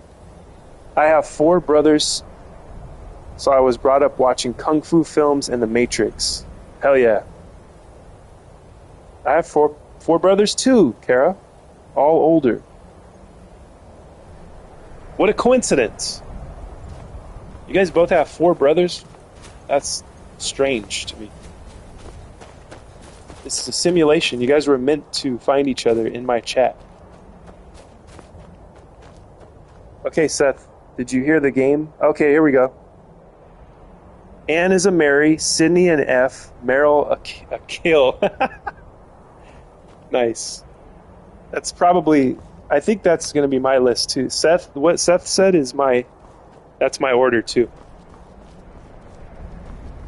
What a stupid game, huh? I wonder who made that up. It's ridiculous, but I don't remember where I heard. I think I heard it in a movie somewhere. I think, and I can't remember where. The origins of it. It'd be interesting to. We could probably ask Rock and be like, "Hey, where did this F, marry, kill come from?" Probably it'll find it. The origins of it.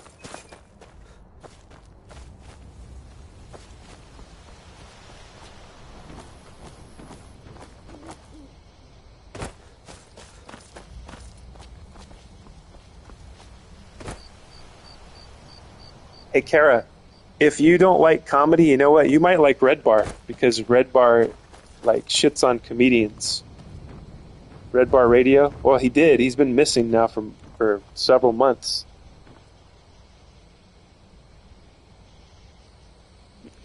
Okay, I'll be right back, guys. Enjoy the ambience of this beautiful ancient ruin.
All right, I'm black and better than ever. I had to handle some breakfast, like a massive load of breakfast from IHOP. It was like one of everything.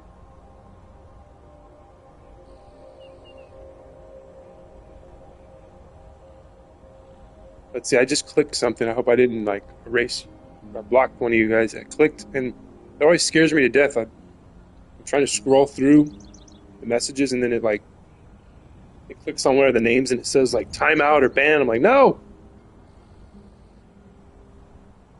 That happened right now. Let me know. Or I'm sorry. When you come back, we'll see. It's only a joke. I believe you. Let's see. Let me scroll back. You used to play with your coworkers, even your older coworkers. They loved it. You know what? I might have learned it from a coworker too.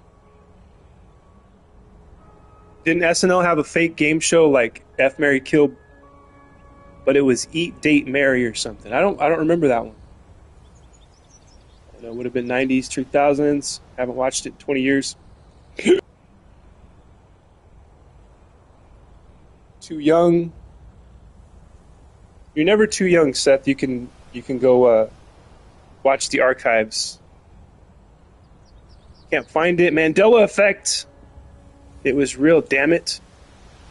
Oh, that's what you were saying. It's only a joke. I believe you. I know, I'm also kidding.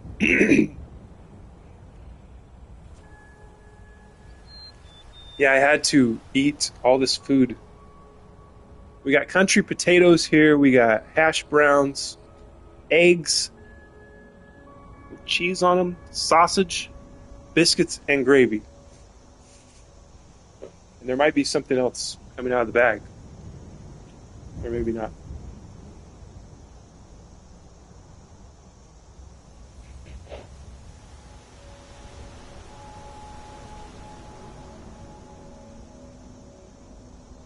You never been to IHOP in your life? Yeah, I'd say it's worth it. It's better than Denny's. Biscuits and gravy is life. I agree. I used to have it a lot more often when I had my grandparents. They used to make amazing biscuits and gravy. Both sets of grandparents. They're both from the South, you know. One set of grandparents was from Texas and one was from Oklahoma.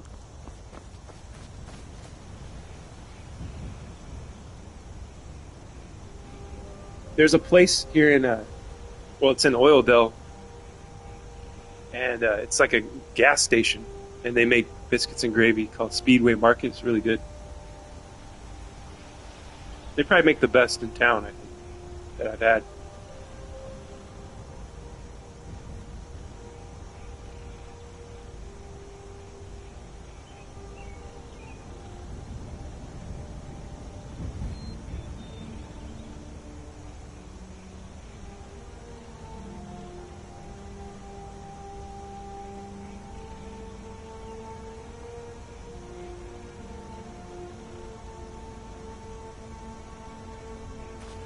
The Denny's biscuits and gravy taste like Play-Doh or something. It's kind of weird.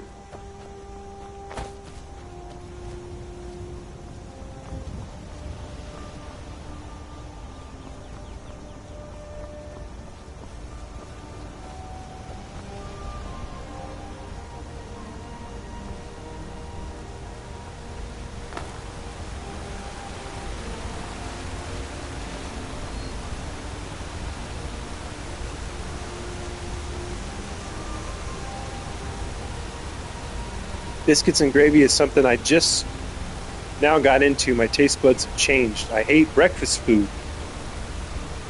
That's interesting. I think I've always loved breakfast food. And I would eat, my mom would get, on Saturday mornings, my mom would get me two sausage biscuits and 4 hash browns. I was a complete fat ass. I don't know how I ate that much food. I wouldn't even be able to eat that much in one sitting right now, probably. I guess because I was a growing boy.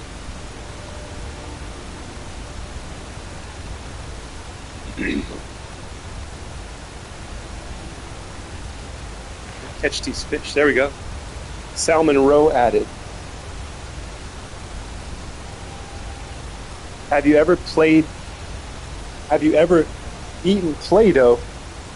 Yeah, well, I haven't eaten it, but I put it in my mouth before and it tastes weird. But now it's all right with hot sauce. Hell yeah. I could eat breakfast every meal. Same here. Yes, it's just, to me, it's like the best meal, you know, the best type of food, the best genre of food, I think. So many options, you know. Definitely Malibu, I remember it still.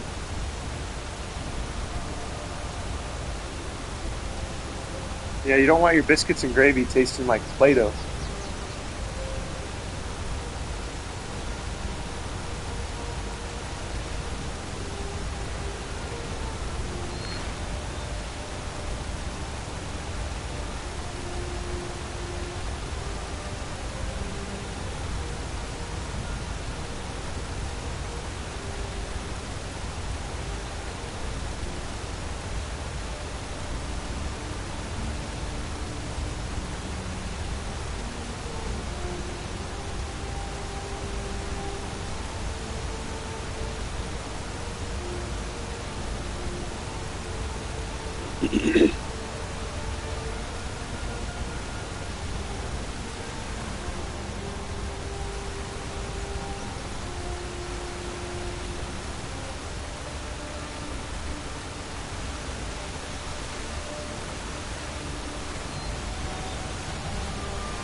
Please like and subscribe.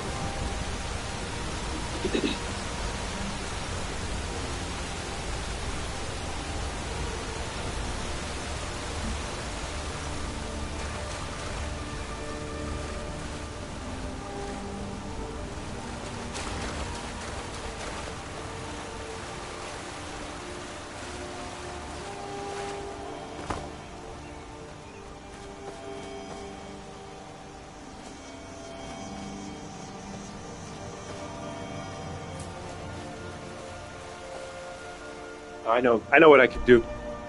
I gotta go to drop off some stuff. I think I got some weapons I've been carrying around.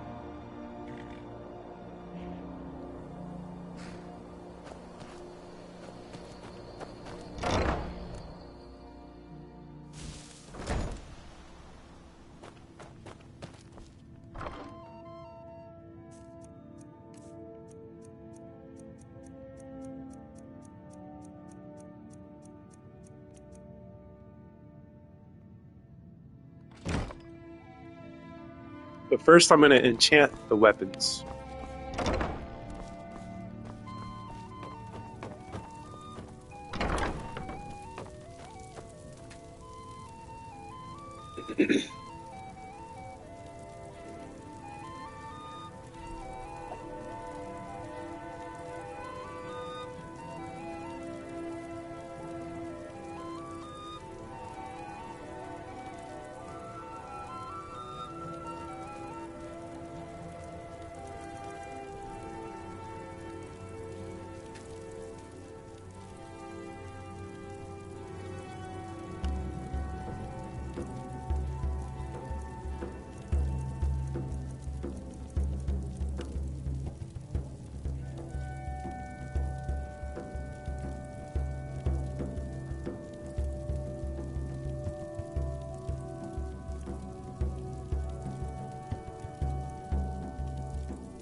The house is coming around nicely, yes indeed. Once you guys told me that the house Carl could do all the work for me, and the rest is history.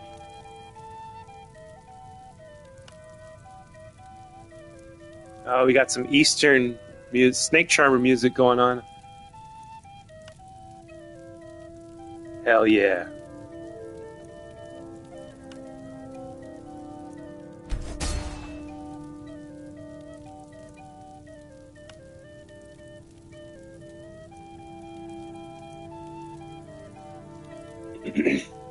Allahu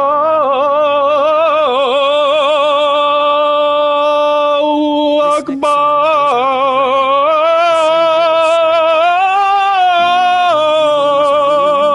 They did dark in the sky. Oh, that's not the song he was gonna sing? What? Fury's fire, and his scales sharpen scythes.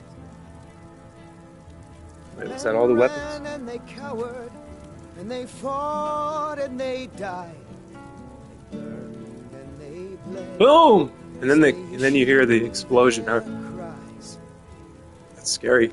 We need saviors to free us from Alduin's rage. Heroes on the field of this new war to wage. And if Alduin, My Muslim friends would be laughing too. That's good.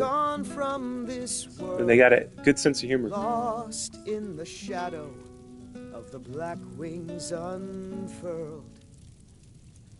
But then came the tongues on that terrible day. Steadfast as winter, they entered the fray. All heard the music. This song is gonna make me cry, guys. Alduin's doom, the sweet song of Skyrim, sky-shattering doom. Start collecting iron daggers and put enchantments on them using So petty the soul tongues gems to freed get your us from enchanting to 100. Alduin's rage, gave the Good idea. gift of the voice, ushered in a new age. If Alduin's eternal, then eternity's done. For his story is over, and the dragons are gone.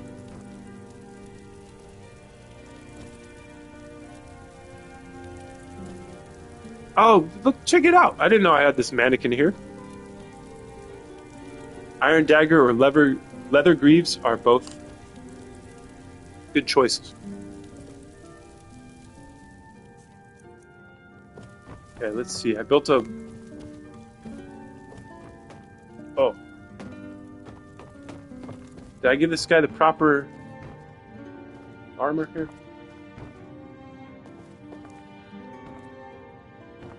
Does this armor match? Is this all, yeah, dwarven? No, he doesn't have the dwarven armor. He's got both. He's wearing both sets of armor. What the hell is going on here?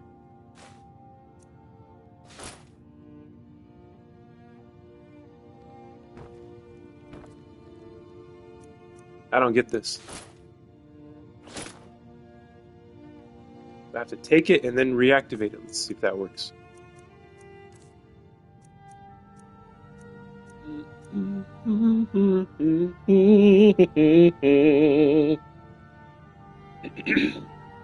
Kara's advice is good. That's what I'm doing.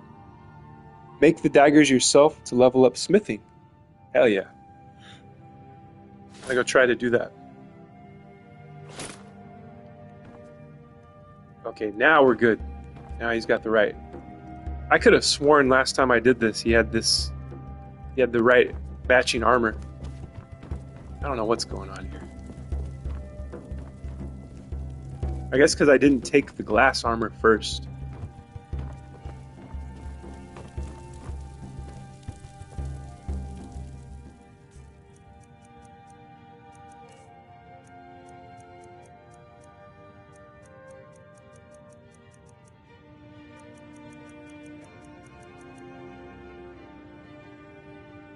Country Bear? Is Country Bear here? I haven't seen him in the chat. His chats are probably being suppressed. They don't want him talking about his 75 quarts of spaghetti sauce.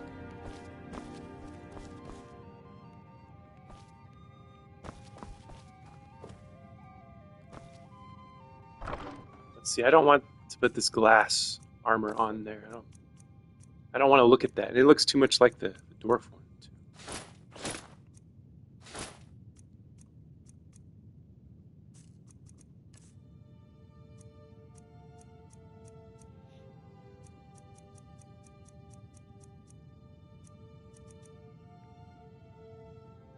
This is cool. I'm going to put this on the mannequin. I almost pressed square, which would have been a disaster. I would have had to put all this stuff back in the chest.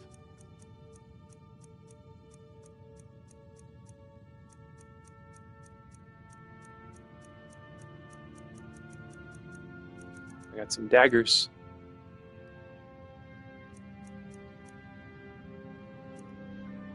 Nordic. Maybe I'll do the Nordic armor.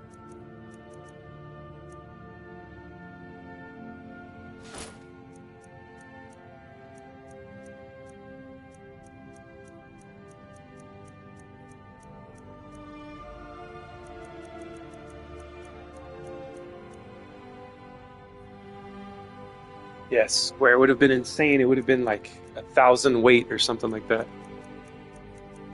And I would have had to go individually and just take it all out again. I know I got Nordic armor in here somewhere. Dragon scale.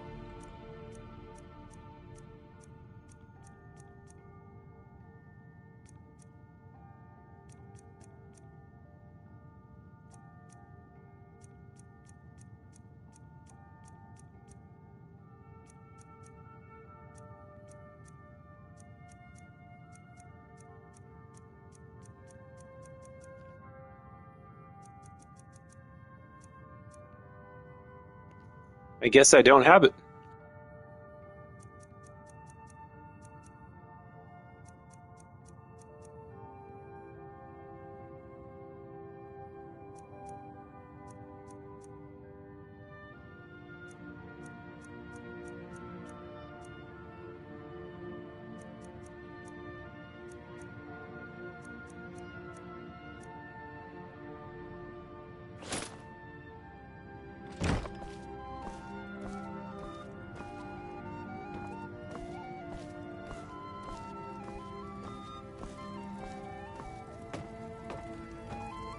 Slowly we stroll up the stairs.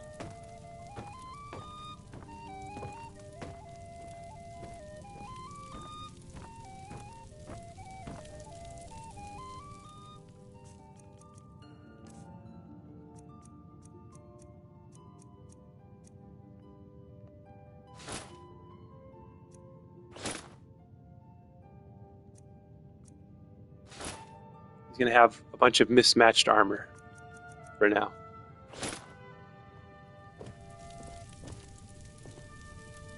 Looking good.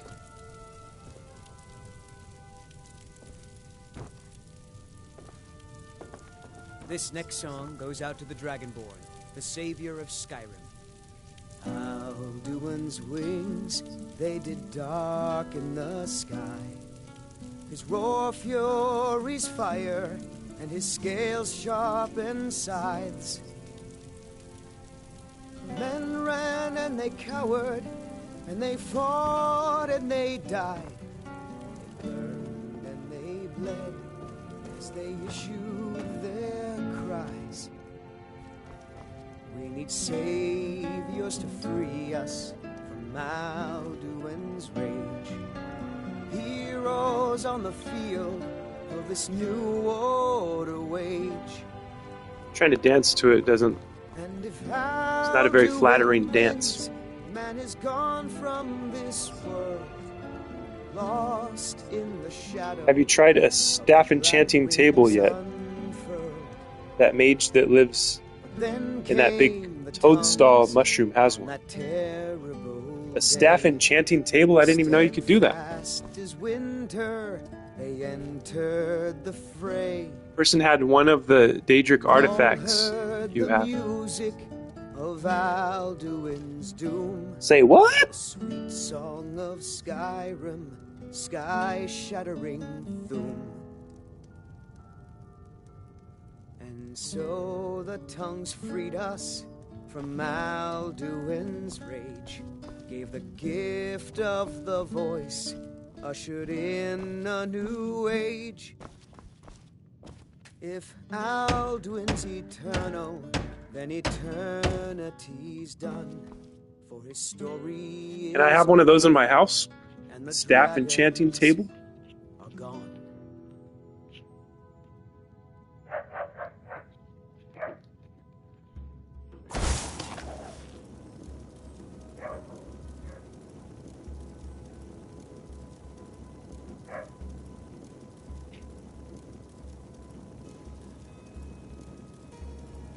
If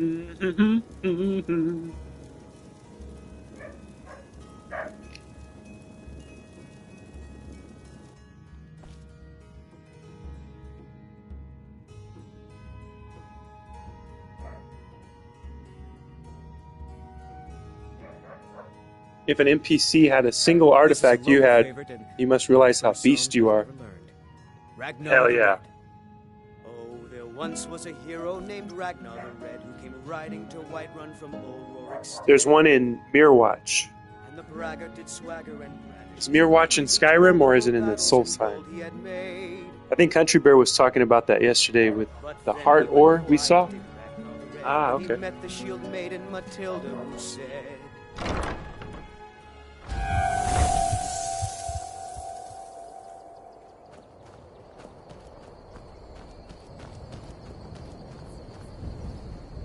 it's in Skyrim.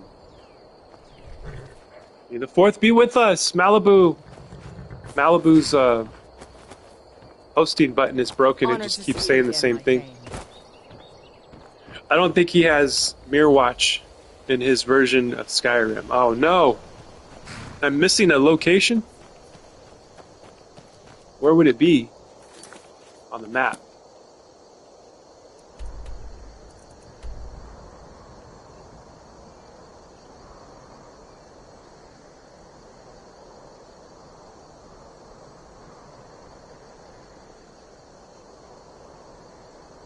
Malibu is devoted, yes, to the Force.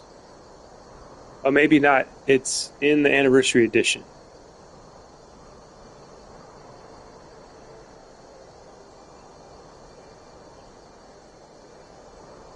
Let's see. Maybe I can look it up. Look up a map.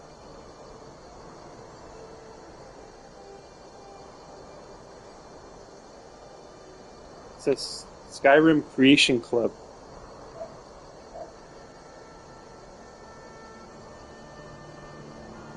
Mage's Tower House. It looks like it's let's see.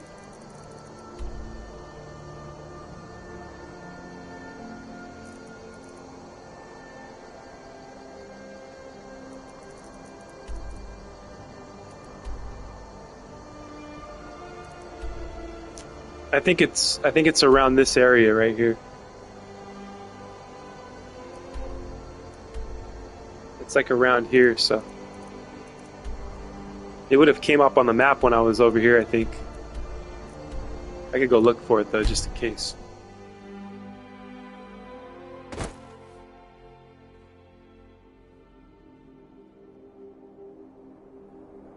Scroll, you should do karaoke sometimes for us. I would love to. I would love to do karaoke. Yes, I agree with Malibu. It's right outside of Morthal.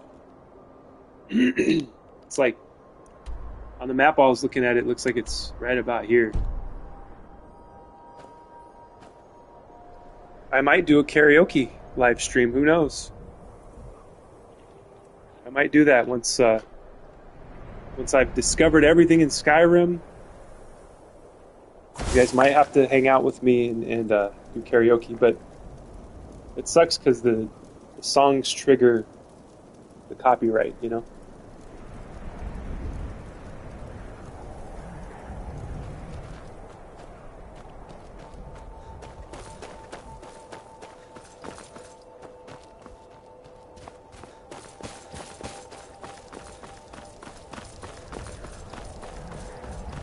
I feel like there's more coffee in this house.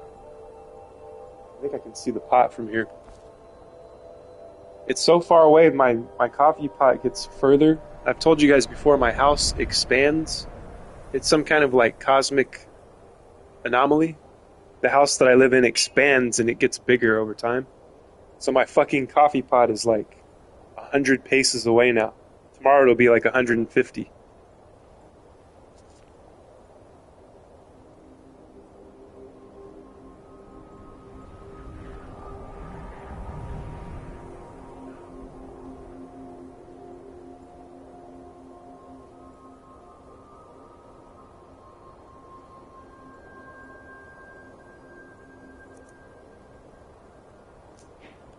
It's in a swamp, so look around there.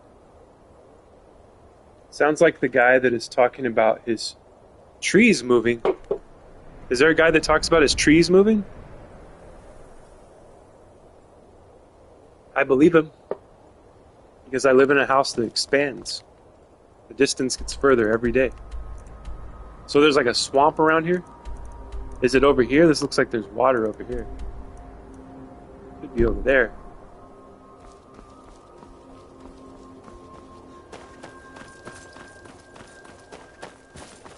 Just recently? That's crazy. Whoa. Mike does not remember his childhood. Perhaps he never had one.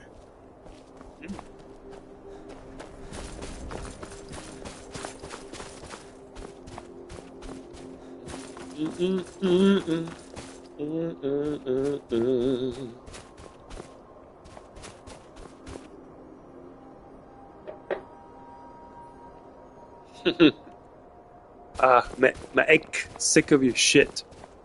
He's measuring his tree every day, the distance. And it's changing, apparently. What the heck? His tree is like slowly walking away from his house. Is it down here? This could be like a swampy area.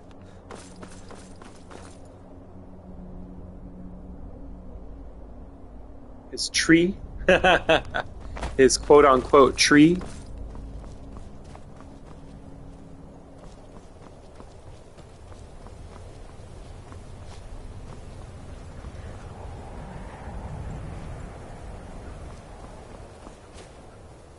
What is this? Snow fox? Why is he... It's like the snow fox was going to be an enemy or something. Oh, it's coming towards his house. Holy crap.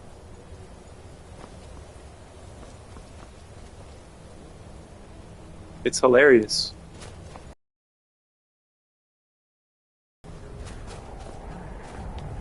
What is it? What's the name of the channel? Is it on YouTube?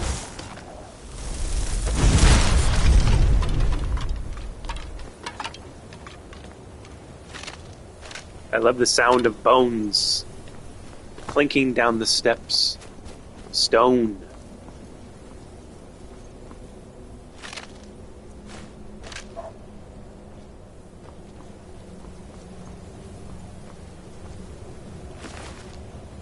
Hey, there's an iron dagger. Oh yeah, I forgot to offload more stuff. Oh well.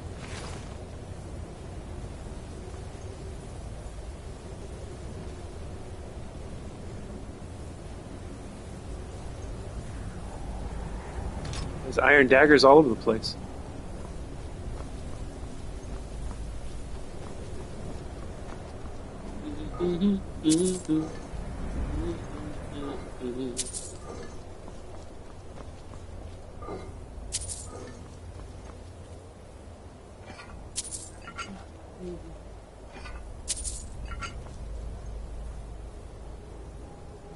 I don't know the guy's channel. I've heard of it through others, but it's funny.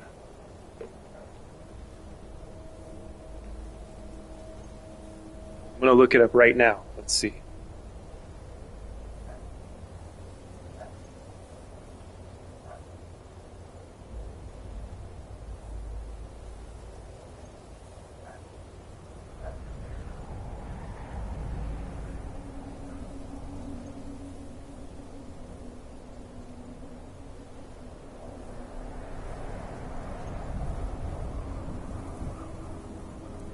Florida man. I typed in guy whose tree is moving. Let's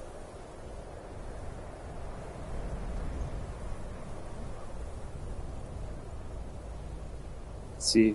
I keep seeing there are a lot of people posting about it. Florida man. I don't want to click the video though, because I don't want to get out of off my script, the chat here.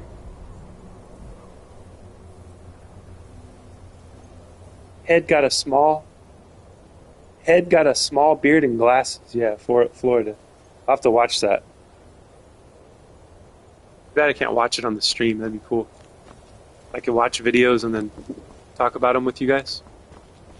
I gotta figure out how to do that. I need to figure out how to use the software that's out there. I've used OBS before, and it's just I don't have good luck with it. It always like slows down, like the stream slows all the way down. It sucks. I need to figure out how to properly do it.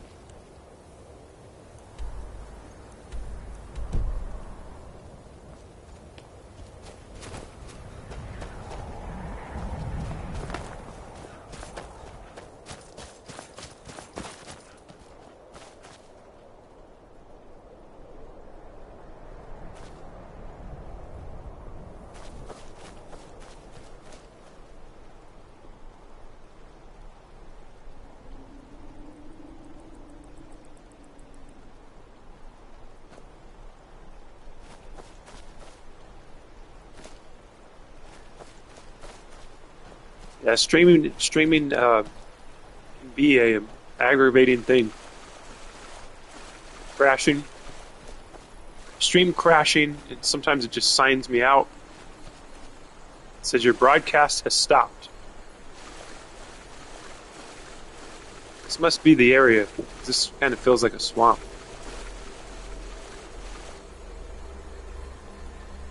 P.S. In the UK is doing the age verification next month, and if you don't do, you will lose the right to send messages, text, and maybe even online gameplay coming to the USA later on. What?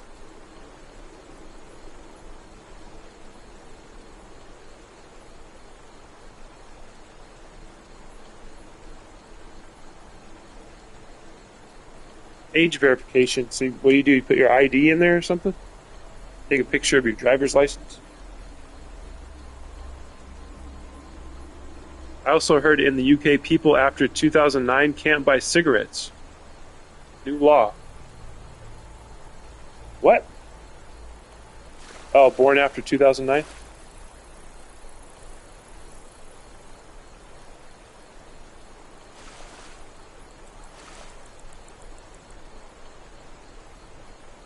So what is that? What if you were born in 2009? How old would you be now?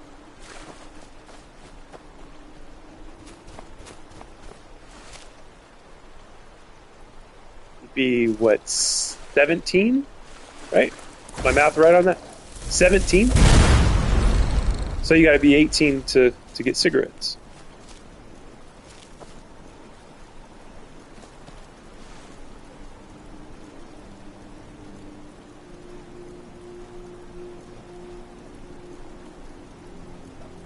Yeah, I think it is 21 here.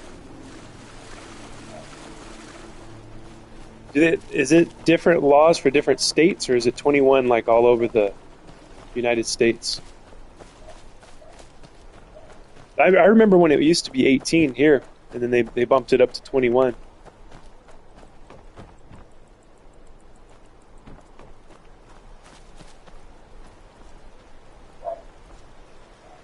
Right, but I'm saying they can't buy cigs for the rest of their lives? What the heck? What? What the hell is that all about? It was 18 when I was 18. Yeah, I think it was for me too. P.S. Use some company to collect player data. That company got hacked and was fined for losing all that player data to hackers. They should cut a class action lawsuit check to all the players whose data was leaked. They want a generation of no smoking. They just want to tell people what they can and can't do. And I don't know, what do you guys think? Gen Z probably isn't interested in smoking cigarettes anyway, right?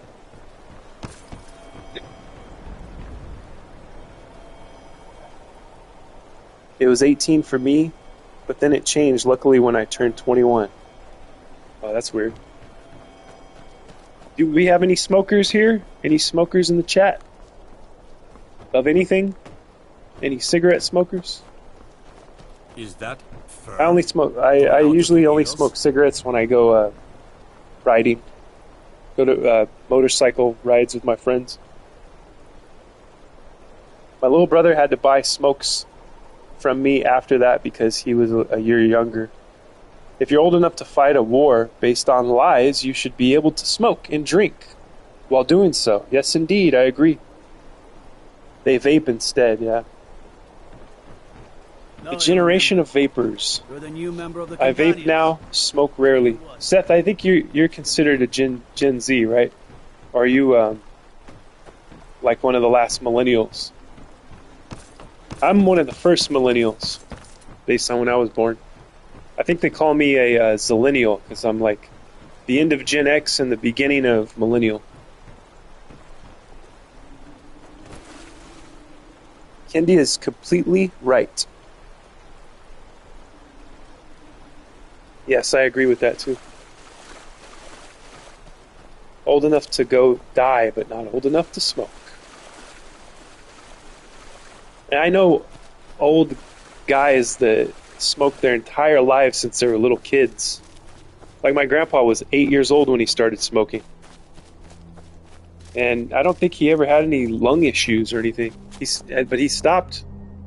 He stopped completely when he was in his late 60s or early 70s or something like that. He just stopped cold turkey one day. He's like, I'm done. He didn't chew any gum. He didn't do any gay, talk to a therapist. He didn't do anything gay. My grandpa wasn't gay, okay? He just stopped one day because he decided to, because he was a man and he made his own decisions. He didn't have to go to the doctor and be, well, I can't stop. I need therapy. I need Smokers Anonymous because I can't do it. I can't do it myself. I'm too traumatized and depressed. Nope. He had a pack of cigarettes and he left it on the counter and he's like, I think I'm done smoking. And that pack of cigarettes sat there forever and then finally he threw them away. My grandpa wasn't gay. Quote of the day. I'll get fat. You'll get fat if you ever stop smoking. So you smoke cigarettes, Seth? Yeah, my grandpa smoked Lucky Strikes. He would get cartons of them and put them in the refrigerator. We'd go to Costco and get cartons of Lucky Strikes. Keep them in the fridge to keep them fresh. I remember they did away. I couldn't find Lucky Strikes anywhere, and I would ask around for them. And then finally they came back. So I think I manifested them back into reality. Maybe just by asking for them, and maybe like the store owner's like, hey, I'm going to start ordering these because a customer asked for this the other day. My grandpa quit by chewing gum, but it was the 80s, so he was chewing straight up bazooka. That's funny. He didn't have the nicotine gum or whatever.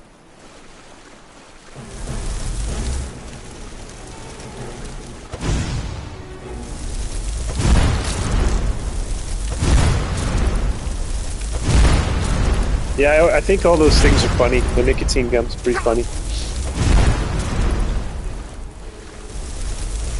Patches, nicotine patches.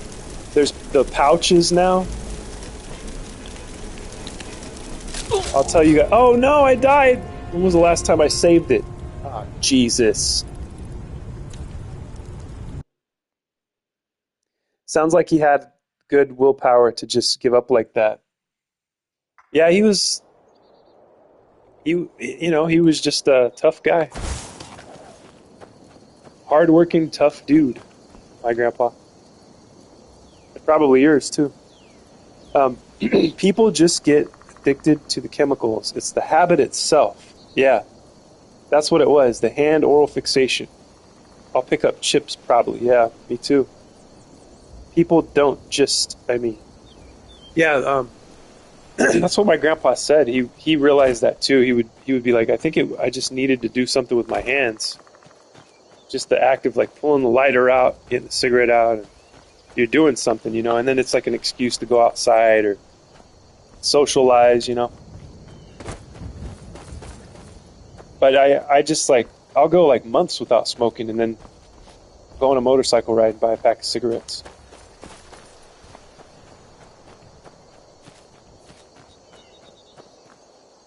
Did I walk my way? I walked my way back to my house. That was interesting.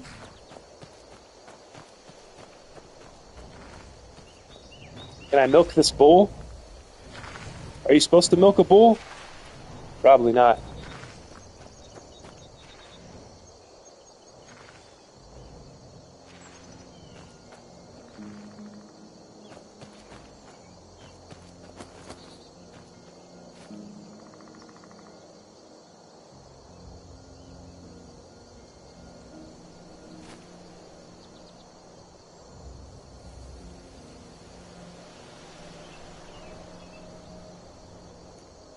If I stopped smoking weed, then I'd stop smoking cigs and stuff. Oh, like, so smoking the weed's keeping you smoking everything, huh? Seth said chips, but I had my brain in UK mode for Kara, so now I want fries. That makes sense. I like that. Fish and chips.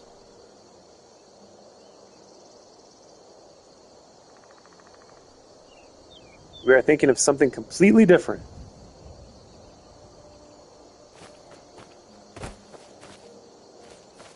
Up in smoke is where I want to be. Malibu says she'll be right back. We'll see you, Malibu.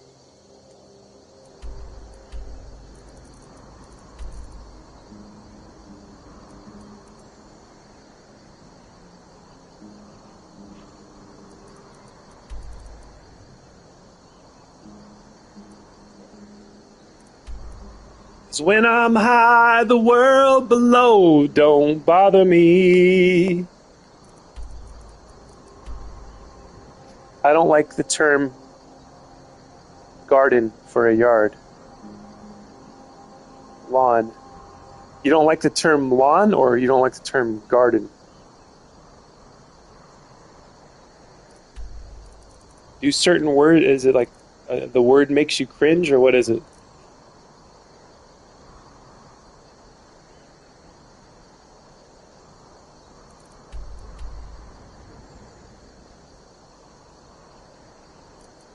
There's certain words that make me cringe. Just like certain words that I don't want to hear, that should not be allowed to be spoken around me.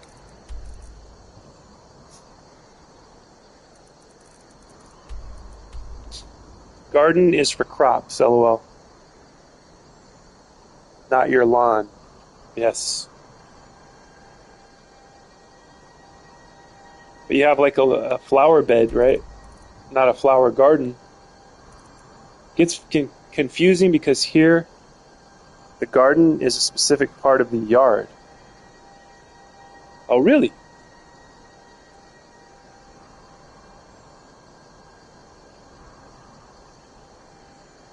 I think I've just called things like a flower bed, you know, or like the flower bed over there where the plants are, you know? I don't know.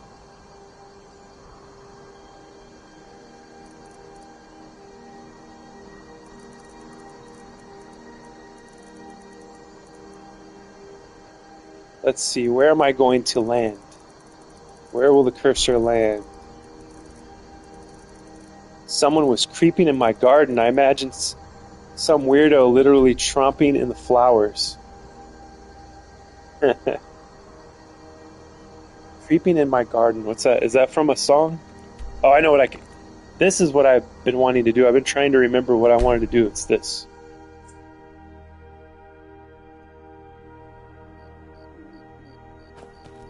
Sundown, you better beware. If I find you've been creeping round my back stair.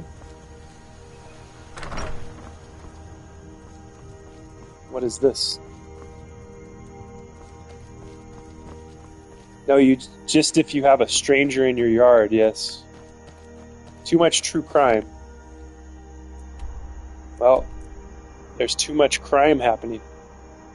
So that's why we're obsessed with true crime, because There's a lot of it happening. We cannot avert our eyes. We have to know what has happened. I think of some of it's morbid curiosity, but most of it is because we don't want to die in the same way. So we study, what did this person do wrong?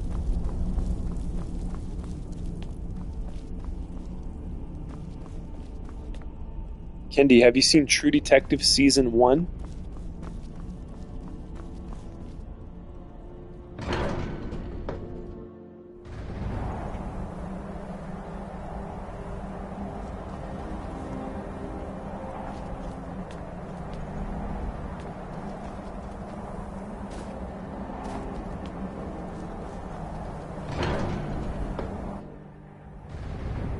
I have not, but everyone says I have to watch it. Yes. I am everyone, and I am telling you, you have to watch it. If you love true crime, I think you'll dig it.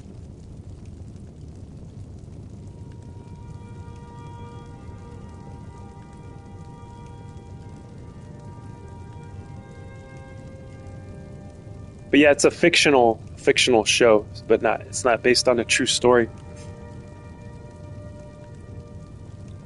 I watch a lot of YouTube, not so much TV.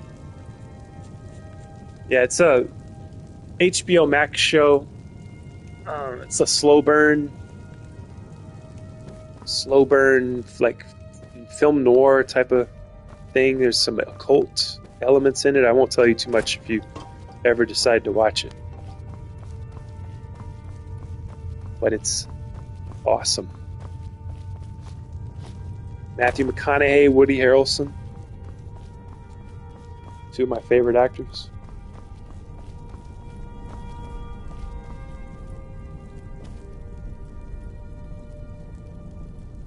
I liked Homicide Hunter because it was based on real cases. I don't think I ever watched that one.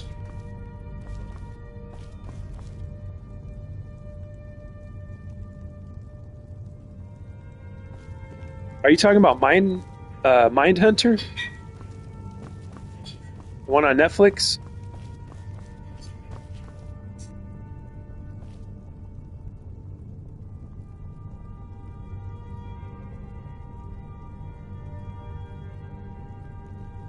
Same here. I watched very little. You had the actual detective retelling his cases. Nice. Joe Kenda, he's the man. Autocorrect is terrible. No, it's called Homicide Hunter. Oh shoot. And I've never heard of it. Mindhunter was cool too. That one was based on the guys that coined the term serial killer. They were studying these multiple murders that had been happening. Whoa.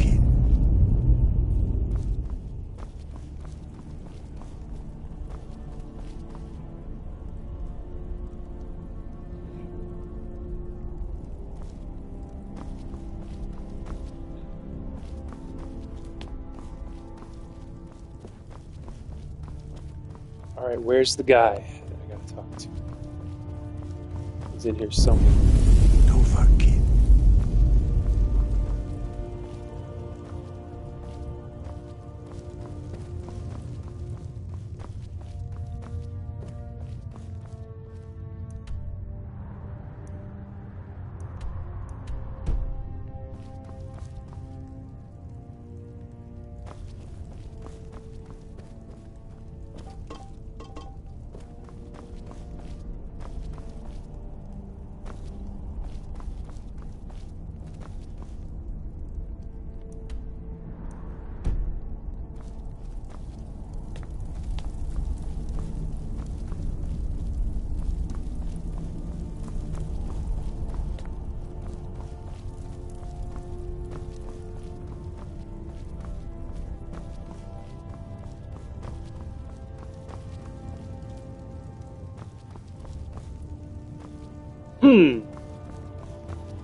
Where is this guy?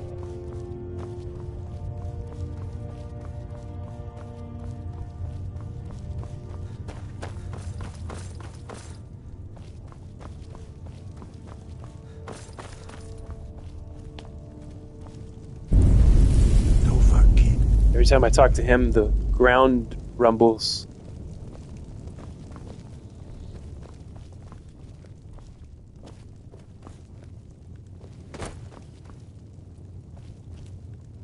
Guess he's not home.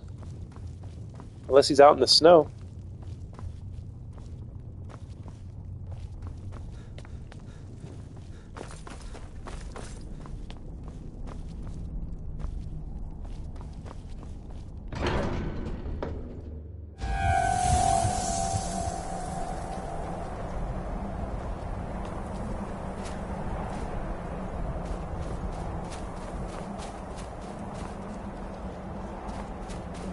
So, Kendi, do you watch Fish Tank? Oh, here he is. We are Yes. all in your debt, Dragonborn.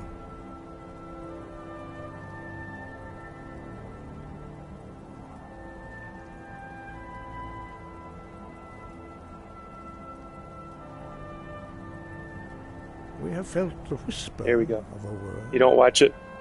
Give me your map and I will That's, show you where you know what it its is, though, echo right? can be found. Sam Hyde's reality show. Find the word of power in Sunderstone Gorge. Wind, guide you.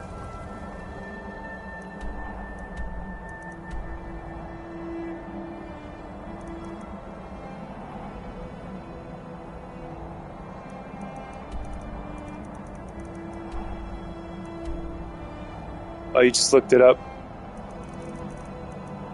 It's pretty psychotic. I mean, he's got cameras.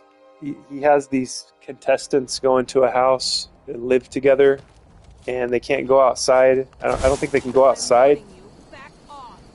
There's like a bunch of rules, and then people that sign up to watch it online, you can, I guess, I don't know if it's like a super chat type of thing. You can do a super chat to send messages, like voice messages, to the people. And people are just saying like a bunch of messed up shit to them. I've watched some of it. It's too much, though. Like, it's too much to keep up with, you know?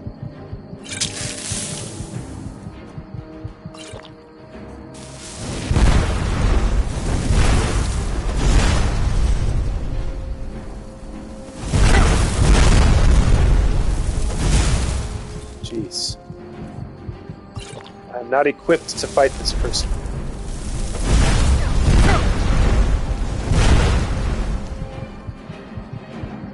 That's the thing, I can't keep up with stuff. There's too much stuff to watch now.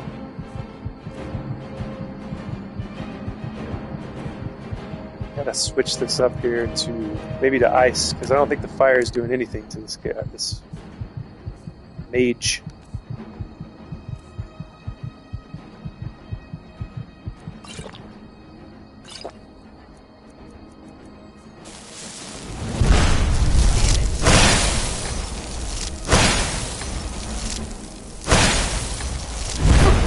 He's back. Gonna have to use all of my potions to survive.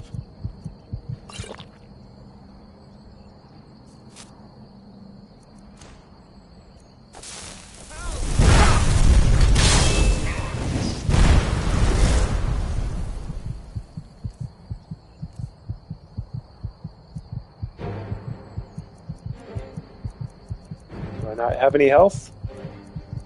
Probably not.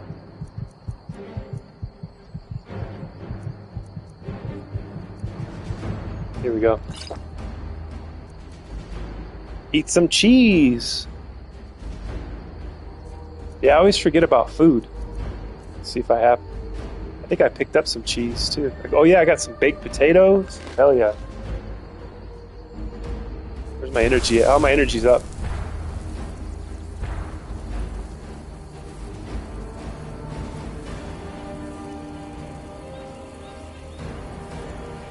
Arch Necromancer. Pretty tough Arch Necromancer down there.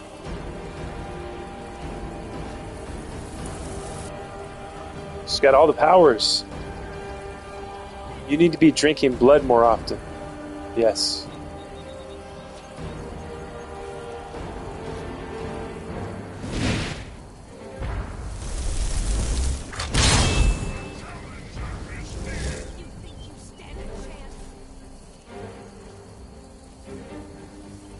There we go.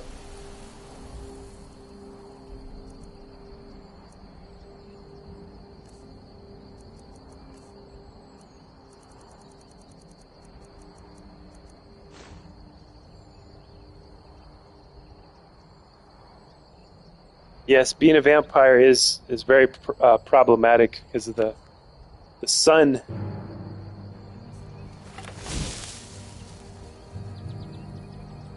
But the cool thing is you can get Ariel's bow and then shoot out the sun with blood-cursed arrows. Then everything will regenerate. Yeah. You always become a werewolf and never a vampire. Ariel's bow is a must-needed thing. Yes, indeed. It looks so cool. I love that. Where's this freaking necromancer at? Did she run away? Switch to my other bow.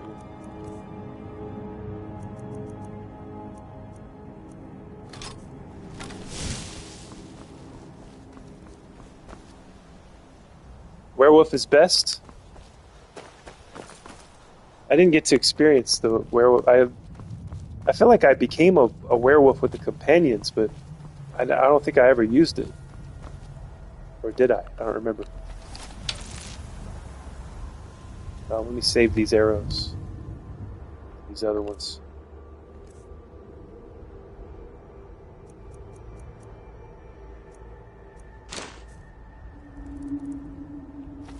Did I get Ariel's shield? No, I don't think so. Where do you get that at?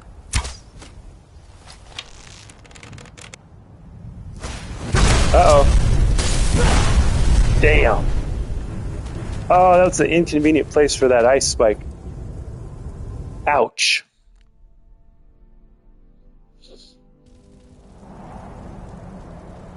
Oh, man.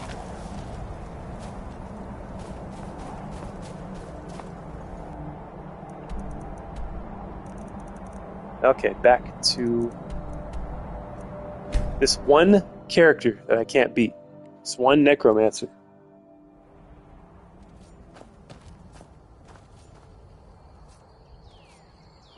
A Wendigo mod? My 9-year-old is obsessed with Wendigos right now. Hell yeah. Wendigos are awesome. Did you see, there was a... what was it called? Was it called Wendigo? No, Antlers. Did you see Antlers? That one's dope. Do you like horror movies? That's close enough. Well, you don't watch much. You just watch YouTube, huh? I found myself doing that lately too. I used to really watch a lot of movies, and now I watch a lot of YouTube now. That's close enough. The only downside to werewolves is no perks when sleeping with your wife. Beast blood boils and don't let you sleep well. Boy, do I know that in real life. Back in that location, one of the Falmer wandering around has it on him. Back in location 1. I don't remember where that's at. I gotta go get that. You love horror, yes. Yeah, there's a movie called Antlers. I want to say it's about a Wendigo, but it might be like something adjacent to a Wendigo. And then Stephen King talks about them too in Pet Sematary.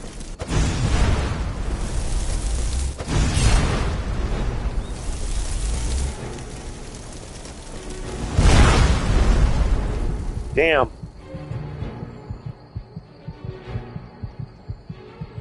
Antlers looks cool. I'll put that on the list. Yeah, it was pretty good. As good as a modern day movie can be, you know. And it was pretty creative.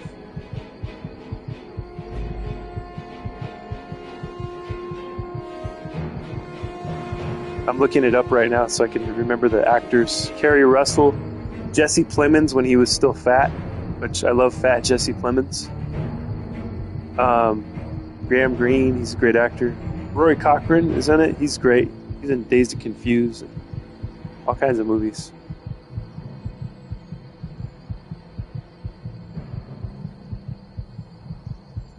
Honestly, the best movies I've seen in the past few years have been horror. I agree. There's still a creativity to a lot of the horror movies that isn't in the other stuff. That it kind of got like sanitized out of the other films, but it's still in horror because you can kind of get away with more when it's labeled horror. Ah, jeez. What the Christ.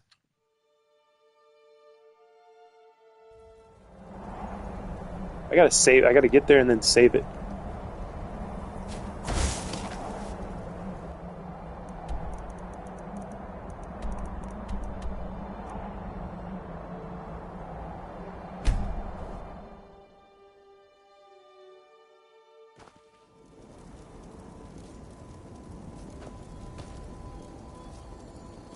I'm warning you. Back off. I was over here talking, and it was on mute. Yes, Robert Eggers is one of the best modern-day horror writers and directors. The Witch is one of my favorite films of the past 10 years. Or no, that was 2015, right? 2015? Anya Taylor-Joy is awesome. I love Anya. The Lighthouse was That's close enough. phenomenal. It made me a fan of Robert Pattinson. And I think in The Lighthouse, that's Willem Dafoe is a great actor, but that's some of his best acting I've ever seen. And Nosferatu was pretty good. So yeah, Werewolf's going to be interesting. Those are the guys they're making. And then that I think that was The Witch A24. So those are the places where you can still find creative films they kind of feel like independent films. The Witch is one of my favorite movies. I majored in history, and colonial America was my concentration. Eggers nailed it. Yeah, it felt really researched and felt like they really prepared it well and did their homework. That really did transfer into the film. It felt real, Let's see, can I hit this necromancer with some lightning? Let's see. I don't use my shouts enough, really. Storm call, there we go. I'm warning you. Back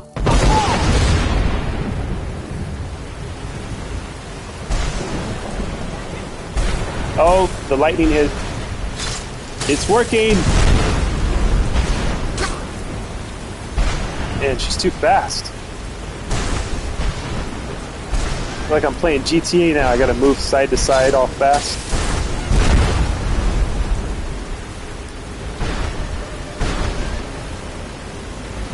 Wouldst thou love to live deliciously?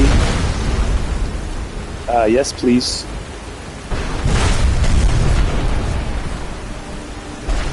Who doesn't want to float next to a big bonfire in the woods, naked, floating into the sky?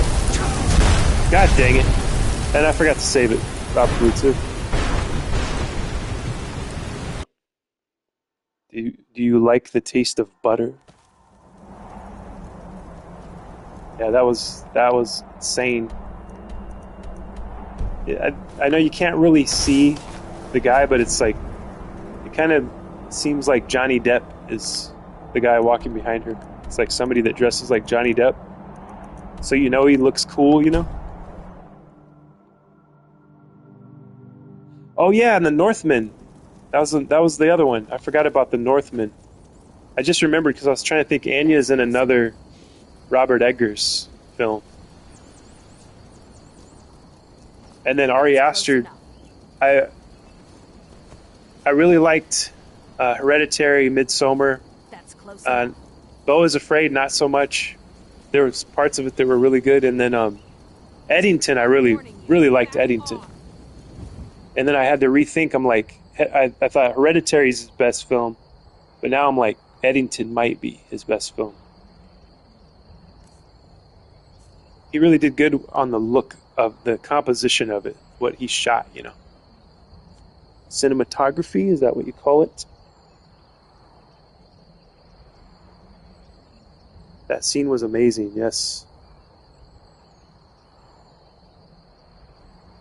It was like a payoff for all of the horror, you know, all of the suffering that she went through. At least there was a payoff in the end. I still have to see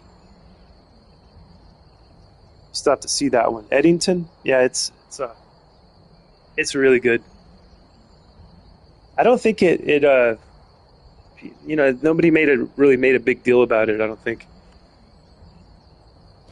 But it's really good. Let's see, maybe I can go over here and then hit her with lightning, and maybe I have more places to hide. I don't know. Hopefully the lightning finds her, though, you know what I mean? So we're going to save it. Quick save it. Thought I heard something.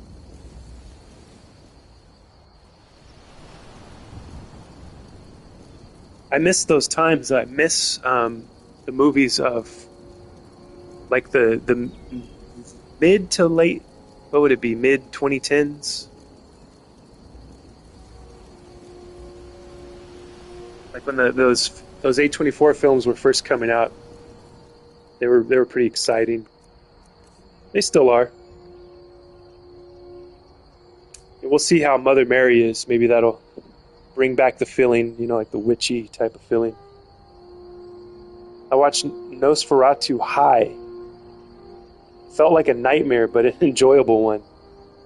Damn, that's crazy. Yeah, that'd be a crazy film to be high watching.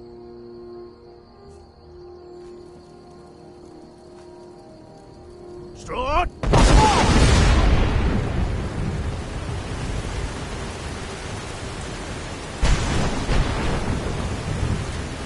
I guess at this point I would really need, it'd be nice to have a companion.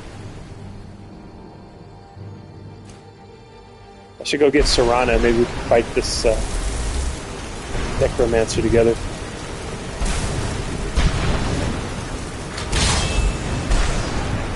Well guys, gotta get going. Hope y'all have a good day. Alright, Seth, take it easy, have a great day. Thank you for being here, commenting and chatting and keeping us going. I appreciate you, and have a wonderful day. See you next time.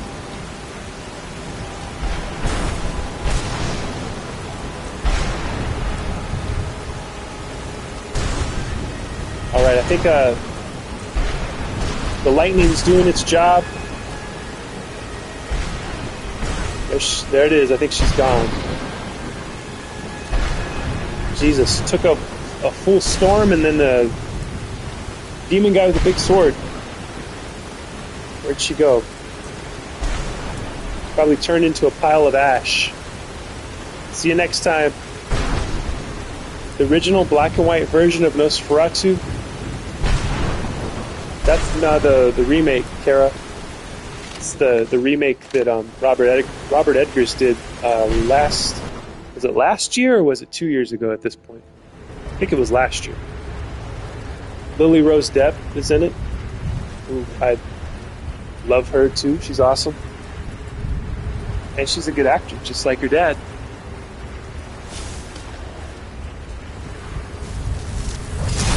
Oh, another one. Dang. Oh, the rocks.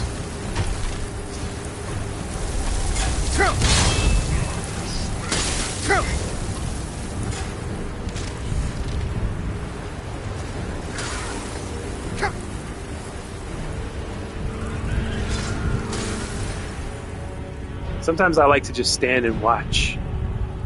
Just watch them fight. Let the conjured guy do all the hard work.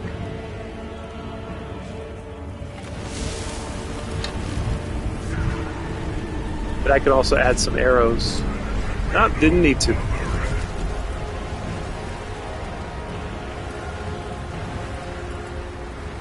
That one would be hilarious high. 1929, I think the original version was made. Yeah. And they've remade it. I like the 70s one with Klaus Kinski, I think his name is. And I want to say Werner Herzog directed it. Legend. Werner Herzog is an absolute legend. I love that guy.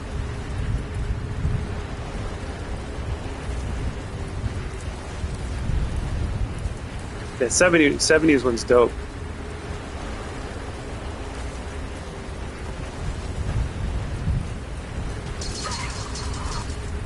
But I like the new one too. I love Bill Skarsgård. He's a great monster. He's like our generation's Boris Karloff. A guy that is really good at playing creepy monsters. Pennywise, he played Pennywise. I know there's another one. What else did he do? What else did he play?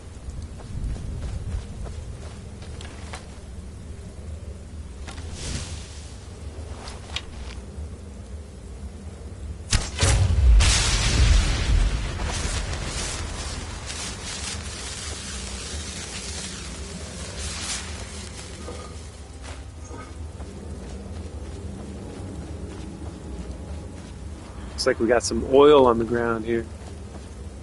Oil and water trying to mix.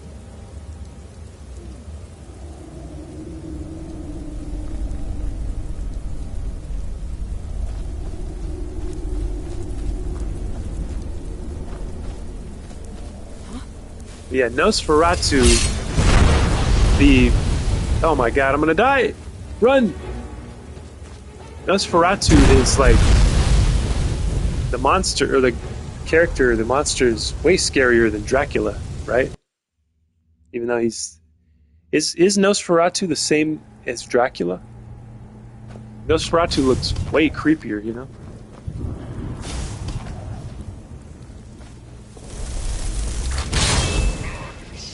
He was in Barbarian, yes, but not a monster. Poor Keith, yeah.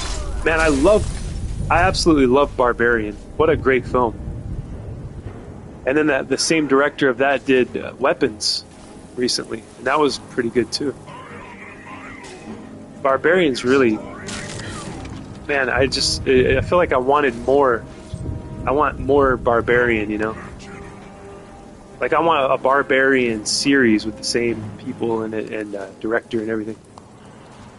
It feels like there's so much more to the story that we didn't get to experience.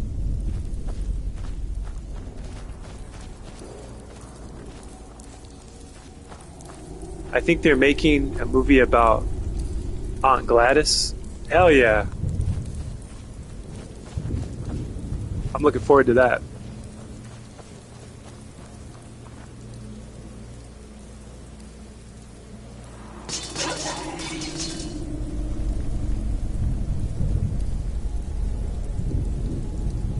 Yeah, she, the actress that played Aunt Gladys won the Academy Award, I think for Best Female Actress for that role.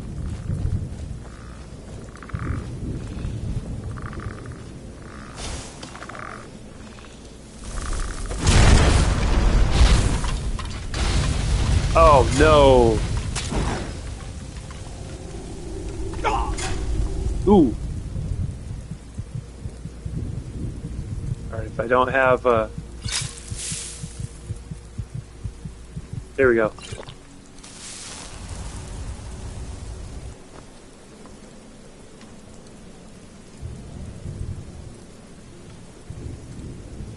Yeah, that movie, that Weapons was intense. That was a trip. Hey, what's going on here?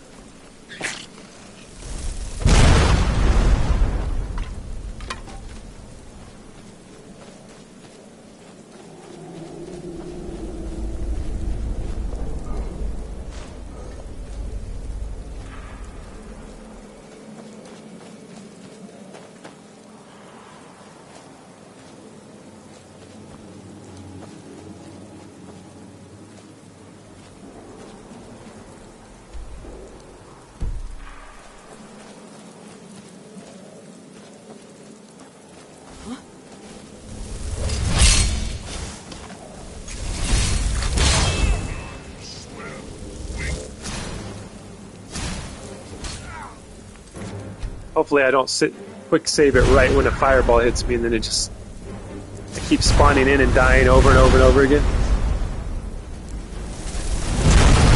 Damn! Almost.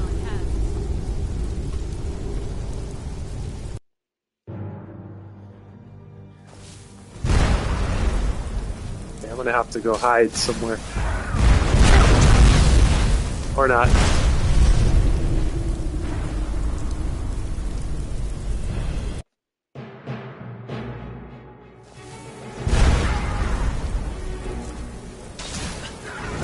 Run! No, there's no time to run and there's oil everywhere. Yeah, I think I might have messed myself up here. Run! Pyromancer. So fire is probably not going to hurt the Pyromancer, right? Probably going to need to use ice. But I don't think I have the, wait, you know what? I can conjure a frost atronach.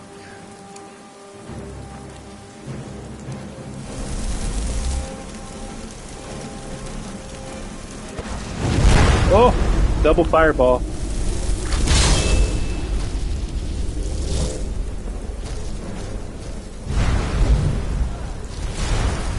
It's working.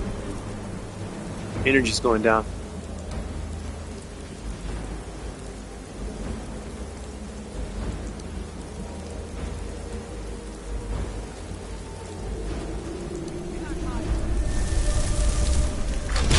There's another one for you.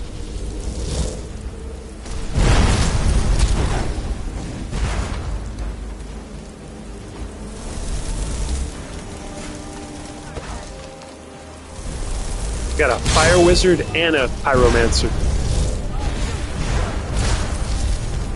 Oh shiznit. Damn. Piece of crap.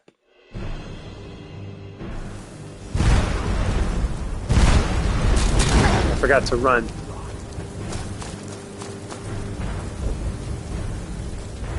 Okay, I'm gonna.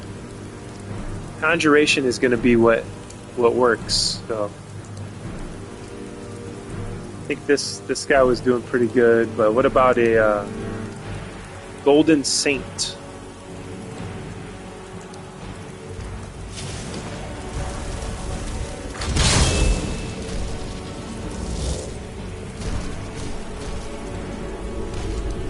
Oh no, he doesn't know where to go.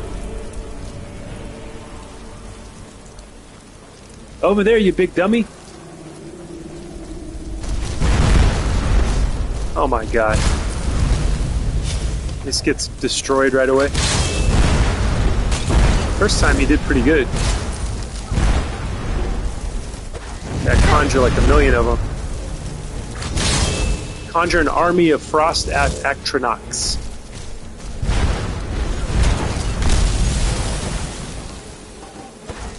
Oh no.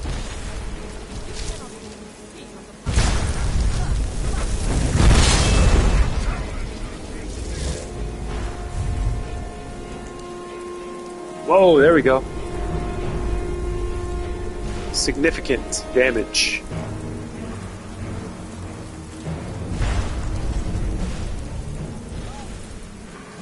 Well, he cut her head off. Brutality.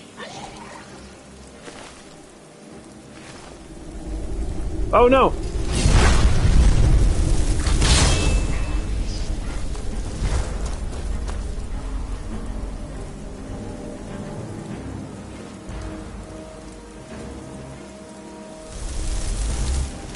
I think he got her.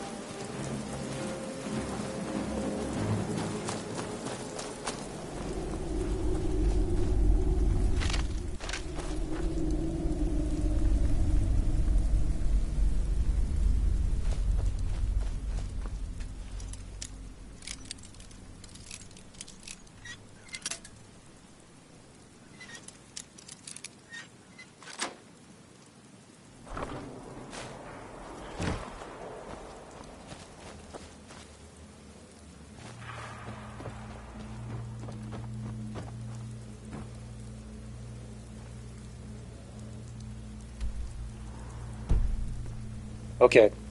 We don't have time to finish this quest today, but we will pick this up tomorrow. Tuesday, hopefully. Hopefully Tuesday. Planning to go live. But thank you everybody for being here, for showing up as always. Chatting, commenting, talking about movies. I love it. I love talking. I could talk about movies all day, by the way. You'll never bore me talking about movies. That's like one of the major things that I'm into in life. But thank you, Kendi, for being here. Kara, Seth, Malibu Doll. Who else showed up today? Everybody that showed up and commented and chatted. And I'll see you guys next time. Have a wonderful Monday. Hope you don't have a case of the Mondays. If you do, I hope we helped cure it a little bit here. At Scroll Sessions, thank you for hanging out with me in time and space. And I'll see you again soon. Goodbye.